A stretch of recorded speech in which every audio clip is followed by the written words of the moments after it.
वालेकुम सलाम। चलें, मैं शुरू करने लगा हूँ कार्डियोलॉजी।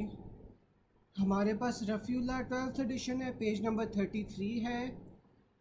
पहला पॉइंट है कि circulation is maintained in heart by local metabolites. ठीक है, तो हमें पता है कि यार जो हार्ट होता है और जो ब्रेन होता है, इन दोनों के अंदर आपके पास जो सर्कुलेशन है वो किस तरह मेंटेन हो रही होती है, लोकल मेटाबोलाइट्स के साथ। ठीक है, जो हार्ट होता है, हार्ट के लिए आपके पास क्या मेटाबोलाइट्स होते हैं, जो लोकल मेटाबोलाइट्स हैं। एक आपके पास हाइपोक्सिया होते हैं, यानी कि ऑक्सीजन की कमी हो जाए, साथ में एडिनोसिन आ जाती है। ठीक है, अब देखो अगर आपके पास ऑक्सीजन की कमी होगी तो फिर आपके पास क्या होगा कि सर्कुलेशन एनहांस हो जाएगी, हार्ट की तरफ ज़्यादा खून पहुंचेगा ताकि ज़्यादा से ज़्यादा फिर लंग्स में जाए और ज़्यादा से ज़्यादा फिर ऑक्सीजनेट हो पाए। इसी तरह ब्रेन में आपके पास कौन सा लोकल मेटाबोलाइट होता है, CO2 होता है। ठीक है, अब देखो कि अगर आपके पास कार्बन डाइऑक्साइड की एक्सेस आ गई है तो ब्रेन आपके पास सिंपैथेटिक स्टिमुलेशन एक्टिवेट करेगी। सिंपैथेटिक स्टिमुलेशन से आप हाइपर वेंटिलेट करोगे to get rid of the CO2। ठीक है, फिर हमारे पास स्किन आ जाती है। स्किन के अंदर जौन सा है ना, वो लोकल मेटाबोलाइट से उसकी जो सर्कुलेशन है वो मेंटेन नहीं होती। स्किन की जो आपके पास सर्कुलेशन है वो सिंपैथेटिक स्टिमुलेशन से मेंटेन होती है। ठीक है, सिंपैथेटिक स्टिमुलेशन आपके पास स्किन की जो मेंटेनेंस करवाती है सर्कुलेशन की। और जो स्केलेटल मसल्स होते हैं ना, स्केलेटल मसल्स में जो रेस्ट पे होते हैं उसमें आपके पास सिंपैथेटिक टोन आ जाती है जो आपके पास मेंटेन करवा रही होती है सर्कुलेशन।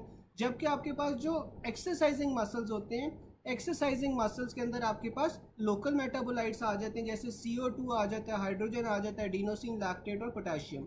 अब देखो कि जो आपके पास एक्सरसाइजिंग स्केलेटल मसल्स होते हैं ना, उनमें क्या होता है कि एक्सेसिव CO2 प्रोड्यूस हो रही होती है क्योंकि वहाँ पे ऑक्सीजन की कंजम्पशन हो रही है, लैक्टेट प्रोड्यूस हो रहा होता है, पोटेशियम प्रोड्यूस हो रहा होता है, हाइड्रोजन प्रोड्यूस हो रहा होता है, ये सारी चीज़ें प्रोड्यूस हो रही होती हैं। तो आपका क्या करेगा, जब यहाँ पे वेजोडाइलेशन होगी तो फिर आपके पास ये सारी की सारी जौन सी है ना, मसल से दूर चली जाएंगी या मसल से बाहर की तरफ चली जाएंगी। तो इसलिए आपको वेजोडाइलेशन वहाँ पे फिर ज़रूरी हो जाती है ताकि ये जो सारे वेस्ट प्रोडक्ट्स प्रोड्यूस हो रहे हैं फ्रॉम द स्केलेटल मसल वो डिस्पोज ऑफ हो सकें। ठीक है, फिर वो यही बताता है कि वो कौन सा ऑर्गन है जिसकी जो ब्लड फ्लो है वो सिंपैथेटिक स्टिमुलस से कंट्रोल होती है, तो वो हमारे पास स्किन आ जाता है। ठीक है, फिर आपके पास exercise blood flow is increase to which organ via sympathetic stimulation, तो आपके पास वो स्किन होता है। अच्छा, फिर आपके पास लोकल मेटाबोलाइट्स के थ्रू कहाँ पे एक्शन हो रहा होता है, इसके एक्सरसाइजिंग मसल्स में। एक्सरसाइजिंग मसल्स में वो जो सारे मेटाबोलाइट्स हैं इसलिए वेजोडाइलेशन हो रही होती है, so the muscle can get rid of the metabolites. फिर आपके पास आ जाता है blood flow through non exercising muscles is controlled by sympathetic adrenergic. फिर आपके पास आ जाता है कि मसल से आपके पास जो एक्टिव मसल्स होते हैं उनमें लोकल मेटाबोलाइट्स जोन से होते हैं वो आपके पास उस सर्कुलेशन को कंट्रोल कर रहे होते हैं। और जाहिर है जब ये वेजोडाइलेशन करवा रहे हैं तो उसका क्या मतलब है कि जो टोटल पेरिफेरल रेजिस्टेंस है वो आपके पास कम हो रही है। तो during exercise decrease TPR due to local metabolites. फिर जो कोरोनरी ब्लड फ्लो है वो मायोकार्डियल ऑक्सीजन डिमांड आपके पास जो होती है वो मेंटेन कर रही होती है, क्योंकि देखो जब हाइपोक्सिया होता है या डिक्रीज ऑक्सीजन होती है तो आपके पास जो कोरोनरी ब्लड फ्लो है वो इंक्रीज हो जाता है। ठीक है, फिर वो बताता है कि during exercise there is decrease blood flow to kidney greater than splanchnic circulation. ठीक है, तो किडनी में आपके पास जौन सा है ना एक्सरसाइज में कम ब्लड पहुंचते हैं क्योंकि किडनी में तो आपको ज़रूरत नहीं है, और GIT में भी या स्प्लैंक्निक सर्कुलेशन में भी आपके पास कम पहुंचेगा, लेकिन इसमें हमने किडनी को प्रेफर करना है ओवर स्प्लैंक्निक सर्कुलेशन। फिर अगला आ जाता है फीमेल विद क्रॉनिक हाइपरटेंशन वो started S inhibitors which of the with which her BP was controlled, but she complains of dizziness. What is the most likely cause of decreased blood supply to the brain? तो आपके पास में decreased sympathetic response आ जाता है। ठीक है, आपको पता है जो सिंपैथेटिक स्टिमुलस होता है वो क्या करवाता है, वो आपके पास बॉडी से रेनिन की सिक्रीशन करवाता है। जब रेनिन सिक्रीट होगा तो आपके पास ये जो एंजियोटेंसिन एल्डोस्टेरोन सिस्टम है वो एक्टिवेट हो जाएगा। तो अगर आप एस इनहिबिटर्स दे रहे हो तो इसका मतलब है कि आप बीच में वो प्रोसेस रोक रहे हो। ठीक है, आपके पास एल्डोस्टेरोन नहीं बन रहा, तो एल्डोस्टेरोन नहीं बनेगा तो आपके पास जो सिंपैथेटिक स्टिमुलस है या सिंपैथेटिक रिस्पॉन्स है वो डिक्रीज हो जाएगा। ठीक है, और इस वजह से आपको वो जो पेशेंट है वो डिजीनेस वगैरह की कंप्लेन कर रहा है। यहाँ तक किसी को कोई बात ना समझ आई हो? गए सबको समझ आ गई यहाँ तक? तो फिर मैं आगे चलूँ।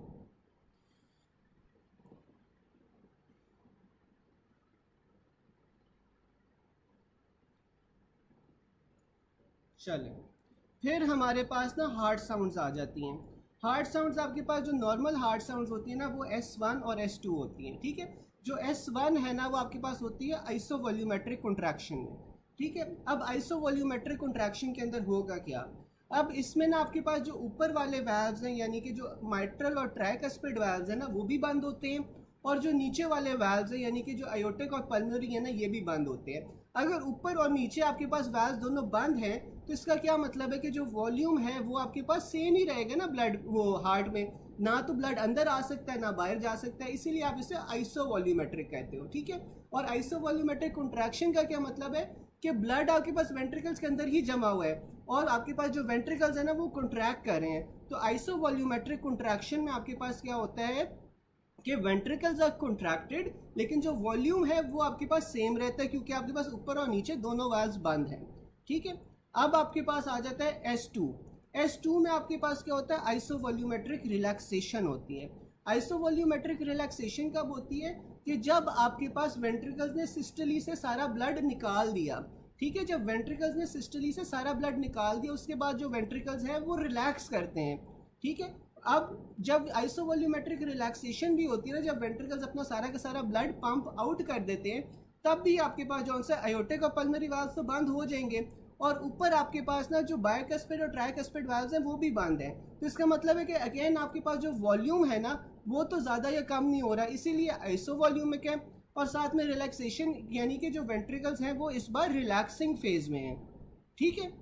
ये आपके पास हो गए S1 और S2 जो आपके पास नॉर्मल हार्ट साउंड्स होती हैं। फिर आपके पास S3 आ जाता है। जो S3 है ना आप इसे गैलप रिदम या वेंट्रिकुलर गैलप भी कहते हो, और ये आपके पास कब होता है, रैपिड वेंट्रिकुलर फिलिंग में, ठीक है। जब आपके पास बहुत तेज़ी से आपके पास जो ब्लड है वो टकराता है against the stiff ventricles. Stiff ventricles कब होते हैं आपके पास, हाइपरट्रोफिड हार्ट फेलियर के अंदर आपके पास स्टिफ वेंट्रिकल्स होते हैं, ठीक है। साथ में माइट्रल रीगर्ज में भी स्टिफ वेंट्रिकल्स होते हैं। तो जब आपके पास ब्लड बहुत तेज़ी से आपके पास वेंट्रिकल्स के साथ टकराएगा तो तब आपके पास ये S3 हार्ट साउंड प्रोड्यूस होता है। बच्चों के अंदर जो सा है ये नॉर्मल होता है लेकिन बड़ों के अंदर ये it is associated with the disease. और जो S4 हार्ट साउंड है वो आपको लेट डायस्टोली में मिलता है। लेट डायस्टोली में आपके पास क्या हो रहा होता है कि देखो जो आपके पास शुरू के 2/3 ऑफ वेंट्रिकल्स है ना उन्होंने तो एज इट इज़ फेल हो जाना है, ब्लड एट्रिया में आएगा, एट्रिया से डायरेक्टली वेंट्रिकल्स में चला जाएगा। लेकिन जो लेट डायस्टोली है या जो आखिरी 1/3 ऑफ वेंट्रिकल्स है ना उनकी फिलिंग कब होती है, जब एट्रिया कॉन्ट्रैक्ट करता है, इसीलिए आप इसे एट्रियल गैलप भी कहते हो, ठीक है। और ये आपके पास हाइपरट्रोफिक ऑब्स्ट्रक्टिव कार्डियोमायोपैथी में होती है। अब S1 हार्ट साउंड में उसने नोट्स में क्या लिखा हुआ है कि जो S1 है ना that is longer then S2, ठीक है। यानी कि जो आइसोवॉल्यूमेट्रिक कॉन्ट्रैक्शन का फेज होता है that is longer than isovolumetric relaxation वाला फेज, ठीक है। लेकिन इसकी जो फ्रीक्वेंसी होती है या इंटेंसिटी होती है ना that is lower as compare to S2। फिर आपके पास S2 हार्ट साउंड में क्या लिखा हुआ है, S2 में उसने लिखा हुआ है कि inspiration delays the closure of pulmonic valve thus causes splitting of the second heart sound, ठीक है। अब आपके पास इंस्पिरेशन में क्या हो रहा है, इंस्पिरेशन के अंदर ना आपके पास जो पल्मोनरी वाल्व है वो आपके पास देर से बंद होता है जबकि एयोर्टिक वाल्व आपके पास पहले बंद हो जाता है जब आप इंस्पायर कर रहे होते हो, इसीलिए S2 हार्ट साउंड की फिर स्प्लिटिंग होती है। S3 में उसने क्या लिखा हुआ है कि आपके पास ये माइट्रल रीगर्ज में होता है और साथ में हार्ट फेलियर में होता है, बच्चों में नॉर्मल में होता है लेकिन अडल्ट में it is associated with disease. और फिर आपके पास जो S4 है वो हाइपरट्रोफिक ऑब्स्ट्रक्टिव कार्डियोमायोपैथी के साथ एसोसिएटेड होता है। ये वाला टेबल सबको समझ आ गया, तो फिर हम आगे चलते हैं।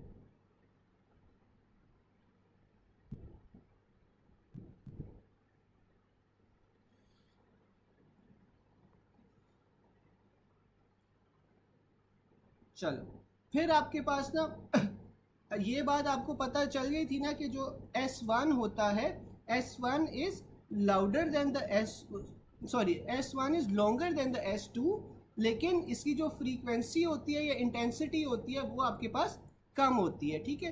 तो S1 हैज़ हायर ड्यूरेशन, ठीक है, यानी कि ये लॉन्गर होता है। फिर आपके पास आ जाती है S2 की फ्रीक्वेंसी ज़्यादा होती है।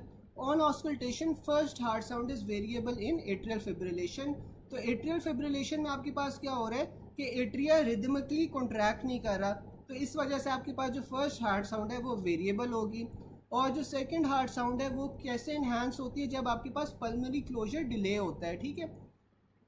तो अब ये उसने लिखा हुआ है, because during inspiration negative intrathoracic pressure leads to increase venous return to the right heart, so the right ventricle has to work more, therefore pulmonic valve takes a bit longer than aortic to close। अब वो क्या बता रहा है कि inspiration के अंदर ना आपके पास जो इंट्राथोरेसिक प्रेशर होता है वो नेगेटिव हो जाता है। अब नेगेटिव इंट्राथोरेसिक प्रेशर होने की वजह से आपके पास क्या होगा कि जो वीनस रिटर्न है वो बढ़ जाएगा, ठीक है, यानी कि जो हार्ट के अंदर ब्लड आ रहा है ना वो ज़्यादा हो जाएगा। अब क्योंकि जो आपके पास हार्ट में ब्लड आ रहा है वो ज़्यादा हो गया है, तो इसलिए आपके पास देखो हार्ट में ब्लड कहाँ पे आ रहा है, राइट एट्रियम में आ रहा है। उसके बाद राइट एट्रियम वाला जो ज़्यादा ब्लड है वो कहाँ जाएगा, राइट वेंट्रिकल में जाएगा, और राइट वेंट्रिकल ने पंप करना है उसे लंग्स में। अब क्योंकि ये सारा का सारा खून जौन सा है वो ज़्यादा हो गया because of increase venous return, तो इस वजह से आपके पास जो पल्मोनिक वाल्व है ना that will take longer to close than the aortic valve, ठीक है। तो इस वजह से आपके पास ये बेसिकली सेकेंड हार्ट साउंड की स्प्लिटिंग हो रही होती है। Sometimes the option was also completely change, उसने ये कह दिया कि early closure of aortic valve होता है, तो एक ही बात हो गई ना, या तो वो कह दे कि delayed closure of pulmonic valve या early closure of aortic valve, तो आप दोनों चूज़ कर सकते हो, ठीक है। फिर आपके पास आता है कि जो S2 हार्ट साउंड है produce by closure of aortic plus pulmonic valve, ठीक है। S2 heart sound due to isovolumetric relaxation. S1 related to which phase on ECG, तो आपके पास जो S1 होती है वो QRS कॉम्प्लेक्स के साथ एसोसिएट होती है, क्योंकि S1 में क्या हो रहा था, आपके पास आइसोवॉल्यूमेट्रिक कॉन्ट्रैक्शन हो रही थी वेंट्रिकल्स की, तो ये आपको ECG पे कहाँ पे नज़र आएगी, QRS कॉम्प्लेक्स में। और आपको जो JVP है, JVP पे आपके पास वेंट्रिकुलर कॉन्ट्रैक्शन कहाँ आती है, C वेव पे आती है, ठीक है। फिर आपके पास आ जाता है थर्ड हार्ट साउंड को आप वेंट्रिकुलर गैलप भी कहते हो, फोर्थ हार्ट साउंड को आप एट्रियल गैलप कह रहे थे, ठीक है। फिर आपके पास आ जाता है कि third heart sound rapid ventricular filling की वजह से होती है, और S4 जौन सा है वो एट्रियल सिस्टोली में होता है, जो आखिरी 1/3 ऑफ डायस्टोली में हो रहा होता है। Which of the following phases of cardiac cycle specially affected in increase heart rate, तो जब आपके पास हार्ट रेट इंक्रीज हो जाएगा तो जो AV नोडल डिले है ना वो आपके पास कम हो जाएगा, PR इंटरवल भी आपके पास कम हो जाएगा, और ये जो चीज़ें हैं वो किस चीज़ को डिनोट कर रही होती हैं, आपके पास वेंट्रिकुलर फिलिंग को डिनोट कर रही होती हैं। तो अगर आपके पास हार्ट रेट ज़्यादा हो गया, AV नोडल डिले आपके पास कम हो गया, तो उससे आपके पास वेंट्रिकल सही तरह फिल नहीं हो पाएंगे, और हार्ट तेज़ी तेज़ी से ब्लड बाहर की तरफ पंप करता जाएगा without the ventricles actually being fully filled, ठीक है। यहाँ तक सबको समझ आ गया?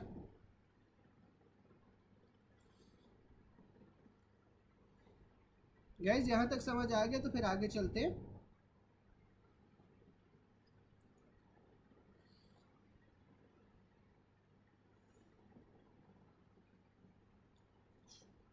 डॉक्टर लुबना क्या रिपीट कर दूं?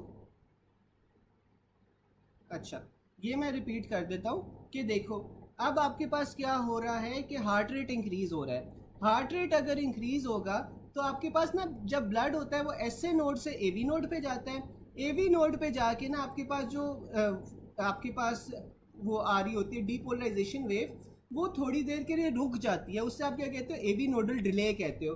AV नोडल डिले का मकसद क्या होता है कि आपके जो वेंट्रिकल्स है ना वो पूरी तरह फिल हो पाए, ठीक है। अब ये जो AV नोडल डिले है ना, अगर आपके पास हार्ट रेट ज़्यादा हो जाएगा तो ये आपके पास जो AV नोडल डिले है ये कम हो जाएगा, ठीक है। डिले नहीं होगा क्योंकि हार्ट तेज़ी से पंप कर रहे हैं, तो इसमें आपके पास जो वेंट्रिकल है ना उसे मौका ही नहीं मिलता टू कम्प्लीटली गेट फिल्ड, क्योंकि हार्ट ज़्यादा तेज़ी से काम कर रहा है, तो आपके पास वेंट्रिकल्स को मौका ही नहीं मिलेगा कि वो पूरी तरह भर सके और वेंट्रिकल से बाहर ब्लड जाना शुरू हो जाएगा। ये मैं बता रहा था। गैस समझ आ गई? बेसिकली जब आपके पास हार्ट रेट ज़्यादा हो रहा है ना तो वेंट्रिकल्स को मौका ही नहीं मिल रहा था कि वो पूरी तरह फेल हो पाए, तो जल्दी जल्दी से आपके पास ब्लड जौन से वो हार्ट से निकले जा रहा है, ये वो कह रहा है।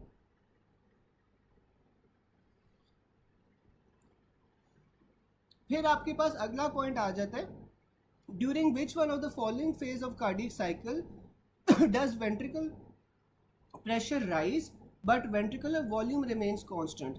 तो आपके पास देखो जो आइसोवॉल्यूमेट्रिक कॉन्ट्रैक्शन है उसमें मैंने क्या बताया था कि वॉल्यूम कांस्टेंट होता है, लेकिन क्योंकि वेंट्रिकल्स कॉन्ट्रैक्ट कर रहे होते हैं तो उनके अंदर उसके अंदर जो प्रेशर होता है वो ज़्यादा हो जाता है। ठीक है, अच्छा, फिर आपके पास उसने यही बताया हुआ है when all valves are close ventricular volume is constant, this phase is called isovolumetric. ठीक है, आइसोवॉल्यूमेट्रिक में क्या होगा कि आपके पास सारे के सारे वाल्व्स जो हैं वो क्लोज हो रहे हैं, वेंट्रिकुलर वॉल्यूम भी कांस्टेंट रह रहा है। अगर तो आपके पास प्रेशर ज़्यादा हो रहा है तो इसका मतलब है कि वो आइसोवॉल्यूमेट्रिक कॉन्ट्रैक्शन है, अगर आपके पास प्रेशर कम हो रहा है तो इसका मतलब है कि आइसोवॉल्यूमेट्रिक रिलैक्सेशन है। ठीक है, फिर आपके पास एट्रियल सिस्टली आ जाता है। एट्रियल सिस्टली आपको पता है कि ईसीजी पे किस तरह डिनोट होता है, पी वेव से होता है, जबकि आपके पास जो जेवीपी है, जेवीपी पे किस तरह डिनोट होता है, वो ए वेव से होता है। फिर in ventricular hypertrophy filling of the ventricle by atrial systole causes the fourth heart sound which is not audible in normal adults. तो हमने पढ़ा था कि जो हाइपरट्रोफिक ऑब्स्ट्रक्टिव कार्डियोमायोपैथी होती है उसमें क्या हो रहा होता है, वेंट्रिकल्स की हाइपरट्रोफी हो रही होती है। ठीक है, और उसने साथ में बताया हुआ है कि filling of ventricles by atrial systole.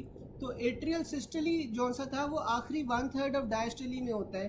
ठीक है, और उस वजह से आपके पास फिर फोर्थ हार्ट साउंड आती है और ये अडल्ट्स में नॉर्मल नहीं होता।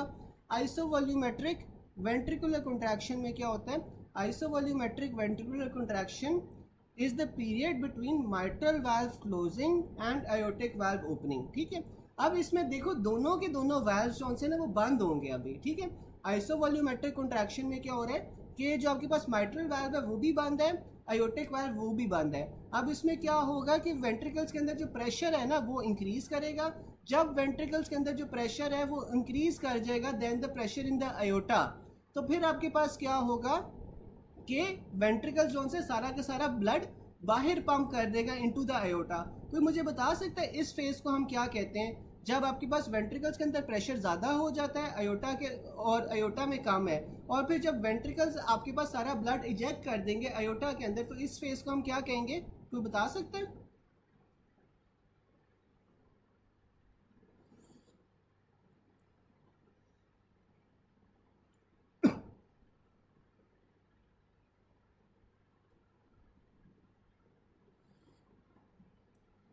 बिल्कुल, रैपिड इजेक्शन कहेंगे। ठीक है ना, तो पहले आपके पास क्या हो रहा है, आइसोवॉल्यूमेट्रिक कॉन्ट्रैक्शन हो रही है। कॉन्ट्रैक्शन के अंदर आपके पास अभी दोनों वाल्व्स बंद है, माइट्रल भी और आयोटिक भी। ठीक है, अगला फेज क्या होगा कि आपके पास आयोटिक वाल्व खुल जाएगा, और आयोटिक वाल्व खुल के आपके पास क्या होगा, सारा का सारा ब्लड आयोटा में चला जाएगा। तो आइसोवॉल्यूमेट्रिक कॉन्ट्रैक्शन के बाद कौन सा फेज आ गया, रैपिड इजेक्शन फेज आ गया। ठीक है, जो आपके पास बेसिकली अब आइसोवॉल्यूमेट्रिक कंट्रैक्शन होती है ना, दिस इज द फेज जहाँ पे हाईएस्ट ऑक्सीजन की कंजम्पशन होती है। क्योंकि देखो आपके पास जो हार्ट का मेन चेंबर है वो कौन सा होता है, लेफ्ट वेंट्रिकल। तो जब वो कॉन्ट्रैक्ट करता है ना उससे सबसे ज़्यादा ऑक्सीजन की डिमांड चाहिए होती है। ठीक है, begins during the QRS complex which represents electrical activation of the ventricles. When ventricle pressure becomes greater than the arterial pressure, the AV valve closes, produces first heart sound. अब इसमें आपके पास क्या हो रहा है कि जब आपके पास वेंट्रिकल्स जोन से हैं उसके अंदर प्रेशर ज़्यादा हो रहा है, तो जो AV वाल्व्स है ना, AV वाल्व्स क्लोज कर जाएंगे, क्योंकि अगर AV वाल्व्स खुले रहे तो फिर आपके पास रीगर्जिटेशन हो जाएगी ना, पीछे की तरफ एट्रिया के अंदर ब्लड चला जाएगा, तो वो प्रेशर एक्सर्ट हो रहा है, लेकिन ऊपर की साइड पे जो एवी वाल्व्स है वो बंद हो गए हैं, जिस वजह से आपको फर्स्ट हार्ट साउंड मिलती है। Because the mitral valve closes before the tricuspid valve. अब इसमें भी कौन सा है ना, माइट्रल वाल्व आपके पास यानी कि जो लेफ्ट साइड का है एवी वाल्व वो पहले बंद हो रहा है then the tricuspid valve. The first heart sound may be split, तो इस वजह से आपके पास जो फर्स्ट हार्ट साउंड है उसकी भी स्प्लिटिंग आपको मिल सकती है। Ventricular pressure increases isovolumetrically, however no blood leaves the ventricle during this phase because the aortic valve is closed. ठीक है, फिर आपके पास अगला फेज कौन सा आ जाता है, रैपिड वेंट्रिकुलर इजेक्शन आ जाता है। when the ventricle pressure increases more than the aortic pressure, the aortic valve opens, ventricular volume decreases dramatically because most of the stroke volume is ejected in this phase। और फिर आपके पास क्या होता है कि एट्रियल फिलिंग शुरू हो जाती है। ठीक है, अच्छा, फिर आपके पास ये रिड्यूस्ड वेंट्रिकुलर इजेक्शन आ गया। अब जब बहुत ज़्यादा प्रेशर डिफरेंस था ना आपके पास वेंट्रिकल्स और आयोटा के अंदर, तो तब तो आपके पास रैपिडली जौन सा ना ब्लड आयोटा के अंदर चला गया। अब जिस तरह आपके पास प्रेशर जौन सा है वो आयोटा में भी ज़्यादा होता जा रहा है, वेंट्रिकल्स में कम होता जा रहा है प्रेशर, तो आपके पास फिर क्या होगा, रिड्यूस्ड वेंट्रिकुलर इजेक्शन होगी ना, क्योंकि दोनों का प्रेशर ऑलमोस्ट अब इक्वल आ रहा है। तो जो जिस स्पीड से आपके पास ब्लड आयोटा में जा रहा था वो स्पीड कम हो जाएगी। तो इस कम स्पीड को आप फिर क्या कहोगे, reduced ventricular ejection. Ejection of blood from the ventricles continue but is slower. ठीक है, ventricular pressure begins to decrease. Aortic pressure also decreases because of the runoff of blood from large arteries into smaller arteries. Atrial filling continues. यहाँ पे आपके पास atria की filling हो रही है जबकि वेंट्रिकल्स जौन सा है वो ब्लड इजेक्ट कर रहे हैं बाहर। फिर आपके पास क्या आता है, आइसोवॉल्यूमेट्रिक रिलैक्सेशन। आइसोवॉल्यूमेट्रिक रिलैक्सेशन कब होगी आपके पास, जब वेंट्रिकल्स ने अपना सारा का सारा ब्लड आयोटा में डाल दिया है। अब वेंट्रिकल्स के अंदर ब्लड नहीं है लेकिन वो रिलैक्स कर रहे हैं। ठीक है, अब वेंट्रिकल जौन सा है वो रिलैक्स कर रहे हैं, वेंट्रिकल्स के अंदर प्रेशर कम था, आयोटा के अंदर प्रेशर अब ज़्यादा है। ठीक है, तो फिर आपके पास क्या होगा कि जो आयोटिक वाल्व है और जो पल्मोनिक वाल्व है वो दोनों बंद हो जाएंगे। आयोटिक वाल्व बंद क्यों होगा, क्योंकि आपके पास आयोटा में ज़्यादा प्रेशर है, वेंट्रिकल्स में कम प्रेशर है। तो to prevent the regurgitation from aorta into the left ventricle, आपके पास जो ये वाल्व है ना, जो आयोटिक वाल्व है वो इस वजह से बंद हो गया है। ठीक है, क्योंकि ब्लड की क्या टेंडेंसी होती है कि वो हायर प्रेशर से लोअर प्रेशर की तरफ जाता है। आयोटा में ज़्यादा प्रेशर है, वेंट्रिकल्स में कम प्रेशर है, तो इस आयोटा से वापस वेंट्रिकल्स को जाने से ये प्रिवेंट करता है जो एवी वाल्व का जो आयोटिक वाल्व का क्लोजर होता है। ठीक है, फिर आपके पास आ जाता है repolarisation of ventricle is now complete. End of T पे the aortic valve closes followed by the closure of pulmonic valve. हमें पता है कि आयोटिक वाल्व पहले बंद होता है, पल्मोनिक वाल्व बाद में बंद होता है। Closure of the semilunar valves correspond to the second heart sound. फिर आपके पास आ जाता है inspiration delays closure of the pulmonic valve thus causing splitting of second heart sound. Ventricular pressure is decrease rapidly because the ventricle is now relaxed. Ventricular volume is constant isovolumetric because all the valves are closed. ठीक है, फिर आपके पास rapid ventricular filling आती है। अब rapid ventricular filling में क्या होगा कि when the ventricle pressure becomes less than the atrial pressure.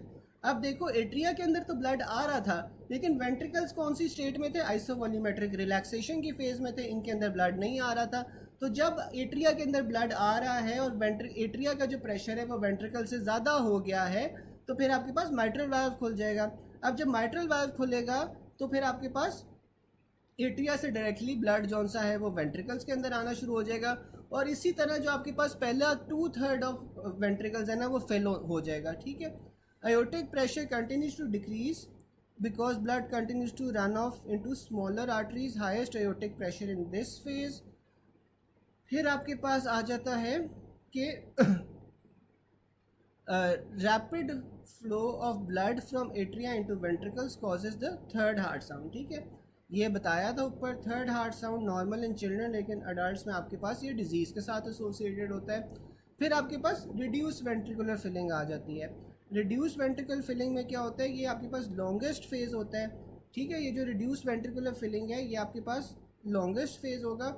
Ventricle filling continuous, लेकिन ये स्लोअर हो जाती है, depends on the heart rate. अब जो ऊपर वाला पॉइंट आप लोगों को नहीं समझ आ रहा था ना, वो क्या था कि अगर आपके पास हार्ट रेट तेज़ हो जाएगा तो ये जो रिड्यूस वेंट्रिकुलर फिलिंग वाला फेज़ है ये आपके पास कम हो जाएगा। ठीक है, इसलिए वेंट्रिकल्स आपके पास सही तरह फिल नहीं हो पाएंगे। Increase heart rate causes decrease time available for ventricular filling, decreased end diastolic volume and decrease stroke volume. ठीक है यार, यहाँ तक किसी को कोई चीज़ ना समझ आई हो, इसमें से टेबल में से कोई पॉइंट ना समझ आया तो बताओ।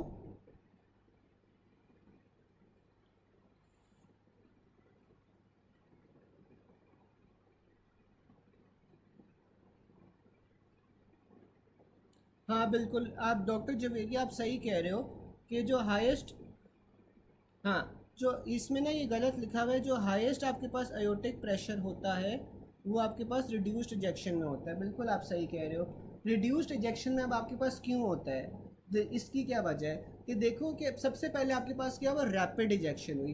रैपिड इजेक्शन में क्या हो रहा है कि आपके पास अभी भी वेंट्रिकल्स का प्रेशर ज़्यादा है, एट्रियम वो अयोटा का प्रेशर कम है, ठीक है। तो इस वजह से आपके पास रैपिड जौन सा है ना वो इजेक्शन हो रही है। लेकिन जिस तरह आपके पास अयोटा का प्रेशर ज़्यादा होता जाएगा तो वो रिड्यूस्ड इजेक्शन होना शुरू हो जाएगी। इसीलिए जो आपके पास हाईएस्ट अयोटिक प्रेशर है वो आपके पास कब होगा, रिड्यूस वेंट्रिकुलर इजेक्शन में, ठीक है। जब आपके पास अयोटा का प्रेशर ज़्यादा हो गया, वेंट्रिकल्स का प्रेशर कम है, इसलिए आपके पास रिड्यूस्ड इजेक्शन हो रही है। तो बिल्कुल डॉक्टर जवेरिया आप सही कह रहे हो कि यहाँ पे गलत लिखा हुआ है कि जो हाईएस्ट अयोटिक प्रेशर है वो आपके पास रिड्यूस्ड वेंट्रिकुलर इजेक्शन में आता है। फिर आपके पास डॉक्टर अमील कह रही है रैपिड वेंट्रिकुलर फिलिंग। अच्छा, रैपिड वेंट्रिकुलर फिलिंग में आपके पास क्या हो रहा है, रैपिड वेंट्रिकुलर फिलिंग में ना आपके पास जौन सा है देखो कि जो आपके पास रैपिड वेंट्रिकुलर फिलिंग है ना, इसमें क्या होता है कि जब आपके पास एट्रिया का प्रेशर या जो एट्रियम होता है उसका प्रेशर बढ़ जाता है देन द वेंट्रिकल्स, ठीक है। क्योंकि देखो जब आपके पास आइसोवॉल्यूमेट्रिक रिलैक्सेशन थी उसमें क्या हो रहा है कि वेंट्रिकल्स का प्रेशर डिक्रीज़ कर रहा है, वेंट्रिकल्स का प्रेशर डिक्रीज़ कर रहा है, लेकिन अयोटा में फिलिंग शुरू हो गई है। अब जब आपके पास एट्रियम में फिलिंग होना शुरू हो गई है, जब आपके पास एट्रियम का प्रेशर ज़्यादा हो जाएगा दैन द वेंट्रिकल्स, तो फिर आपके पास क्या होगा कि एट्रिया से ब्लड वेंट्रिकल्स के अंदर जाना शुरू हो जाएगा, ठीक है। और आपके पास जो माइट्रल वाल्व है वो ओपन हो जाएगा।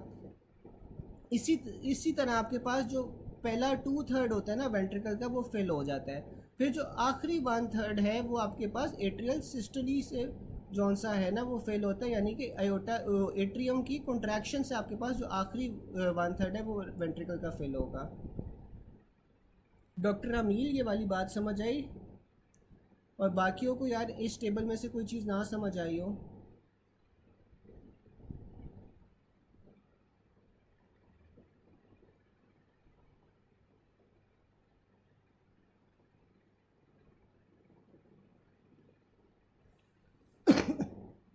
अच्छा बाकी यार काइंडली अब यार आप लोग बताना शुरू कर दो, बिकॉज ज़ाहिर है इतना टाइम नहीं है, हमने जल्दी जल्दी पढ़ना है। तो अगर समझ आ रही है तब भी बता दो, अगर कुछ नहीं समझ आ रही तब भी बता दो, ताकि जो वेट वाला टाइम है ना ये ख़त्म हो जाए।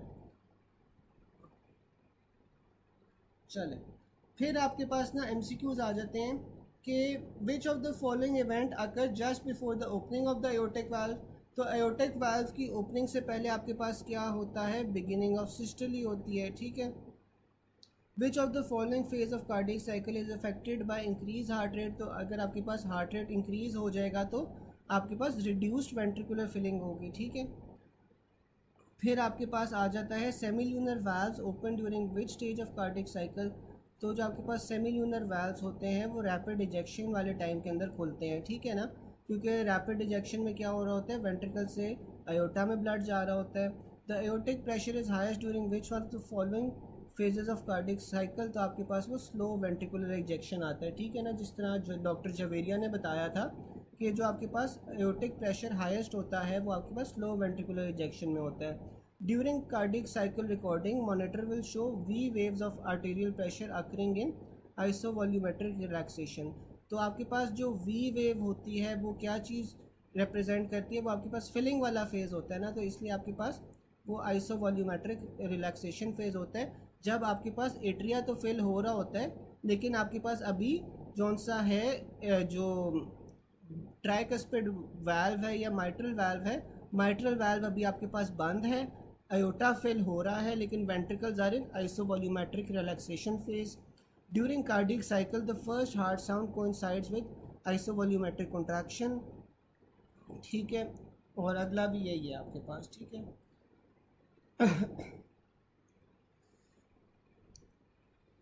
अच्छा, फिर आपके पास यार अगला पॉइंट आ जाता है maximum flow pressure in coronary vessels occur at the beginning of diastole, ठीक है। तो जब आपके पास हार्ट पूरा का पूरा रिलैक्स्ड होता है ना, डायस्टोल में होता है, तब आपके पास जो कॉर्नरी वेसल्स हैं उनमें मैक्सिमम फ्लो प्रेशर होता है, यानी सबसे ज़्यादा जो खून कॉर्नरी वेसल्स में होता है ना, जिन्होंने हार्ट को सप्लाई करना है, वो सबसे ज़्यादा कब होता है, डायस्टोल में होता है, ठीक है। एयोर्टिक प्रेशर लोएस्ट ड्यूरिंग, तो जो एयोर्टिक प्रेशर है वो सबसे कम कब होगा, आपके पास आइसोवॉल्यूमेट्रिक कॉन्ट्रैक्शन में होगा। जब आपके पास क्योंकि वेंट्रिकल जोन से वो कॉन्ट्रैक्ट कर रहे हैं, आयोटा के अंदर प्रेशर बहुत कम है। तो सबसे कम आपके पास जो आयोटिक प्रेशर है वो आइसोवॉल्यूमेट्रिक कॉन्ट्रैक्शन में होता है। आयोटिक प्रेशर मैक्सिमम कब होता है? स्लो इजेक्शन या रिड्यूस्ड इजेक्शन में। मैक्सिमम वेंट्रिकल आपका कब फिल हो रहा होता है? मैक्सिमम वेंट्रिकल आपका रैपिड इनफ्लो वाले टाइम पे फिल हो रहा होता है। रैपिड इनफ्लो में क्या होता है, अभी मैंने बताया था कि जब आपके पास एट्रिया के अंदर ब्लड आ रहा है और एट्रिया के अंदर जो ब्लड का प्रेशर है वो ज़्यादा हो जाता है वेंट्रिकल से, तो आपके पास जो माइट्रल वाल्व है वो खुल जाता है। माइट्रल वाल्व खुलने की वजह से आपके पास रैपिड इनफ्लो होती है टुवर्ड्स द वेंट्रिकल्स। और जो प्री लोड है that is determined by the end diastolic volume. ठीक है, फिर आपके पास वो बताता है कि maximum aortic pressure slow ejection में होता है। Which of the following valves are best indexes of preload on the heart? तो आपके पास ये left ventricular end diastolic volume आता है। ठीक है, यानी कि जो डायस्टोल के एंड के अंदर आपके पास वॉल्यूम बच जाता है ना, उससे आप ये कहते हो ये left ventricular end diastolic volume.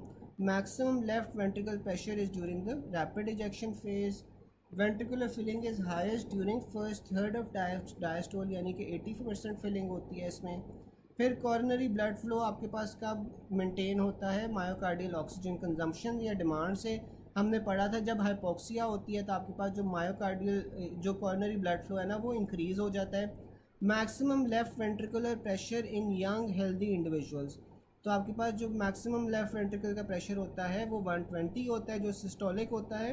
At what pressure right ventricle does pulmonary valve open? तो राइट वेंट्रिकल जो पल्मोनिक वाल्व है वो आपके पास किस प्रेशर के ऊपर खुलता है? नॉर्मली 8 mmHg के ऊपर आपके पास जो पल्मोनिक वाल्व है ना वो खुल जाता है। ठीक है, also remember aortic valve opens when left ventricle pressure exceeds 80। तो राइट वेंट्रिकल का प्रेशर 8 से ज़्यादा होगा तो आपके पास पल्मोनिक वाल्व खुल जाएगा। लेफ्ट वेंट्रिकल का प्रेशर 80 से ज़्यादा होगा तो आपके पास आयोटिक वाल्व खुल जाएगा। Tachycardia will decrease which phase of cardiac cycle? तो आपके पास वो वेंट्रिकुलर फिलिंग आ जाती है जो इंक्रीज हार्ट रेट से कम हो जाती है। Maximum flow pressure in coronary vessels occur at the beginning of diastole. Which of the following is responsible for AV nodal delay? तो आपके पास वो वेंट्रिकुलर फिलिंग होती है। ठीक है, मैंने बताया था जो एवी नोडल डिले होता है उसका क्या मकसद होता है कि आपके पास जो वेंट्रिकल है वो पूरा का पूरा फिल हो जाए, और जब हार्ट रेट ज़्यादा हो जाती है तो ये जो एवी नोडल डिले है ये कम हो जाएगा। यहाँ तक यार किसी को कोई क्वेश्चन हो?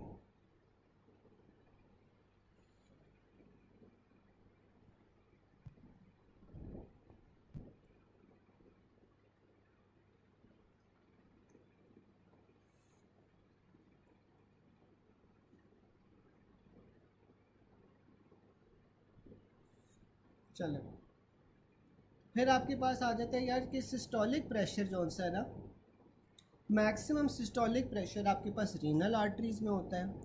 पल्स प्रेशर का अगर पूछ ले तो पल्स प्रेशर में आपके पास femoral artery is greater than popliteal greater than iota.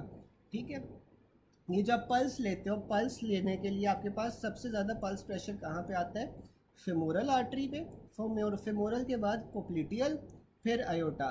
Systolic pressure का पूछ ले तो सिस्टोलिक प्रेशर आपके पास रीनल आर्टरी में ज़्यादा होता है। रीनल आर्टरी में ज़्यादा होने का क्या फ़ायदा होता है कि ये जो रीनल आर्टरी है इसने ग्लोमेरुलस के अंदर खुलना है, ग्लोमेरुलस के अंदर फिल्ट्रेशन होती है ना सारी, तो इस वजह से सिस्टोलिक प्रेशर आपके पास सबसे ज़्यादा रीनल आर्टरी में होता है। हाईएस्ट मीन आर्टेरियल प्रेशर आपके पास आयोटा में होता है। हाईएस्ट सिस्टोलिक प्रेशर आपके पास रीनल आर्टरी में था, जबकि जो हाईएस्ट ऑक्सीजन टेंशन होती है वो आपके पास पल्मोनरी आर्टरी में होती है। ठीक है, पल्मोनरी आर्टरी में आपके पास क्यों होती है? क्योंकि वहाँ पे आपके पास फ्रेश जो ऑक्सीजन होता है जो एल्वुलाई से अब्जॉर्ब हुआ वो आता है।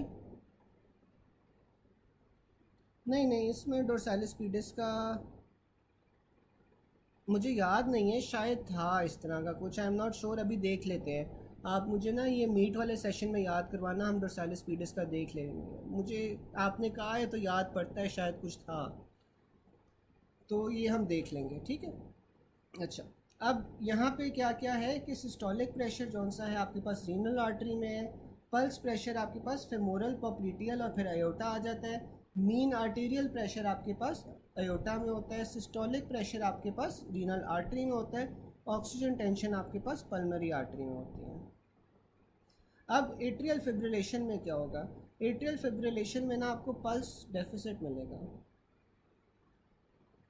हाँ, dorsalis pedis greater than femoral, greater than popliteal और ग्रेटर देन अयोटा, ठीक है। तो इसमें आपने पल्स प्रेशर में भी ना डोर्सालिस पीडिस को याद रखना है। डोर्सालिस पीडिस के बाद आपने फेमोरल, फेमोरल के बाद पोप्लिटियल और फिर अयोटा। हाँ ठीक है, थैंक यू गाइज। फिर आपके पास ना जो हाईएस्ट पल्स प्रेशर है, पल्स प्रेशर में सबसे पहले हमारे पास डोर्सालिस पीडिस आ जाएगा, फेमोरल आ जाएगा, पोप्लिटियल आ जाएगा, फिर अयोटा आ जाएगा, ठीक है। फिर आपके पास यार ए फिब में जौन सा है ना वो पल्स डेफिसिट हो रहा होता है, क्योंकि ए फिब के अंदर आपके पास जो हार्ट है वो रिदमिकली कॉन्ट्रैक्ट नहीं कर रहा होता, जिस वजह से आपके पास पल्स डेफिसिट होगा। डायस्टोलिक मर्मर और वीक रेडियल पल्स, तो आपके पास ये जो डायस्टोलिक मर्मर है साथ में आपके पास वीक रेडियल पल्स आ गई है, तो ये अयोटिक रीगर्ज में होगा। अब अयोटिक रीगर्ज में आपके पास क्या हो रहा है, लेट सपोज अब आपका हार्ट है, लेफ्ट वेंट्रिकल ने जौन सा ना सारा का सारा ब्लड पंप कर दिया है इनटू द अयोटा। अब उसके बाद हार्ट ने क्या करना है, वो डायस्टली में चले जाना है, ठीक है। लेकिन अगर आपके पास देखो अयोटिक रीगर्जिटेशन हो रही है, तो जो हार्ट ने आपके पास ब्लड पंप किया था इनटू द अयोटा वो वापस हार्ट में जा रहा है, तो इस वजह से आप, और कब जा रहा है, डायस्टोलिक फेज में जा रहा है, तो इस वजह से आपको डायस्टोलिक मर्मर मिलेगा और साथ में वीक रेडियल पल्स मिलेगी, क्योंकि सारा का सारा खून जिसमें जो सिस्टेमिक सर्कुलेशन में जाना था वो हार्ट में वापस जा रहा है, रिगर्जिटेशन हो रही है, तो इस वजह से आपके पास डायस्टोलिक मर्मर आ जाएगा, साथ में वीक रेडियल पल्स आ जाएगी in aortic regurg. Most important clinical feature of water intoxication में क्या होता है, आपको स्लो पल्स मिलेगी, weak pulse in the lower limb than upper limb. आपके पास ये जो रेडियो फेमोरल डिले है ये आपको कोऑक्टेशन ऑफ अयोटा में मिलता है। कोऑक्टेशन ऑफ अयोटा में अयोटा की कंस्ट्रिक्शन हो रही होती है after the subclavian artery. A player presented to ER with weak pulses in his right hand and fracture of first rib, तो जहाँ पे भी आपके पास फर्स्ट रिब आ जाएगा आपने सबक्लेवियन को चूज़ करना है। अब जो सेप्टोमार्जिनल ट्यूबरकुले या मॉडरेटर बैंड है ये आपको राइट वेंट्रिकल में मिलता है। इनफंडेबुलम कौन सा पार्ट होता है हार्ट का, जहाँ से आपके पास राइट वेंट्रिकल में से पल्मरी वास्कुलेचर निकल रहा होता है, तो वो आपके पास राइट वेंट्रिकल में होता है। और जो इनफंडेबुलम है वो सप्लाई कहाँ से हो रहा होता है, राइट कोनस आर्टरी से सप्लाई हो रहा होता है, ठीक है।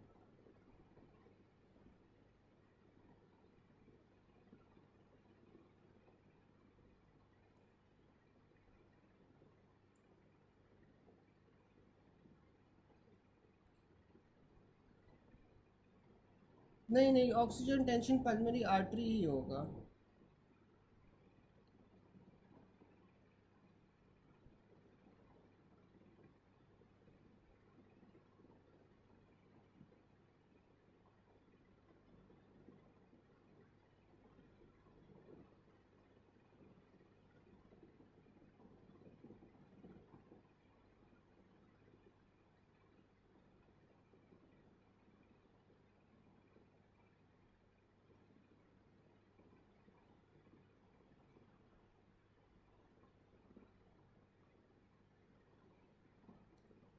गाइस समझ आ गई यहाँ तक,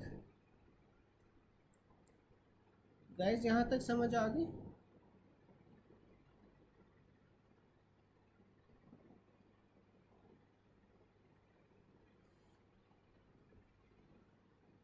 सैचुरेशन सही है, सैचुरेशन आपके पास अम्बिलिकल वेन्स में होती है, लेकिन वो ऑक्सीजन टेंशन की बात कर रहे हैं। जो ऑक्सीजन टेंशन है ना वो आपके पास पल्मोनरी आर्टरी में होती है, ठीक है। जो ऑक्सीजन टेंशन है वो आपके पास पल्मोनरी आर्टरीज में होती है। ऑक्सीजन सैचुरेशन आप सही कह रहे हो डॉक्टर अल्फ़ा, कि वो आपके पास जॉन साहब अम्बिलिकल वेन्स में होती है, ठीक है। अच्छा, फिर आपके पास अगला पॉइंट आ जाता है, in which condition atrial repolarization is shown on ECG. तो एट्रियल रीपोलराइजेशन आपको कब मिलती है, third degree AV block, third degree heart block में मिलती है। हमने पढ़ा था कि जो थर्ड डिग्री हार्ट ब्लॉक होता है उसमें आपके पास जो एट्रिया और वेंट्रिकल्स होते हैं उनका जो आपस में कनेक्शन होता है ना वो लूज़ हो जाता है, ठीक है। तो एट्रिया अपनी पेस पे बीट कर रहे होंगे, वेंट्रिकल्स अपनी पेस पे बीट कर रहे होंगे। जो नॉर्मल ईसीजी होती है, नॉर्मल ईसीजी के अंदर आपके पास जो एट्रियल रीपोलराइजेशन है that is masked by the QRS complex, ठीक है ना। तो नॉर्मल ईसीजी में आपको एट्रियल रीपोलराइजेशन नहीं मिलती, लेकिन अब आपके पास क्योंकि थर्ड डिग्री हार्ट ब्लॉक हुआ है, एट्रिया और वेंट्रिकल्स की जो आपके पास कॉन्ट्रैक्शन है वो आपस में कोऑर्डिनेटेड ही नहीं है, तो फिर आप जौन सा है ना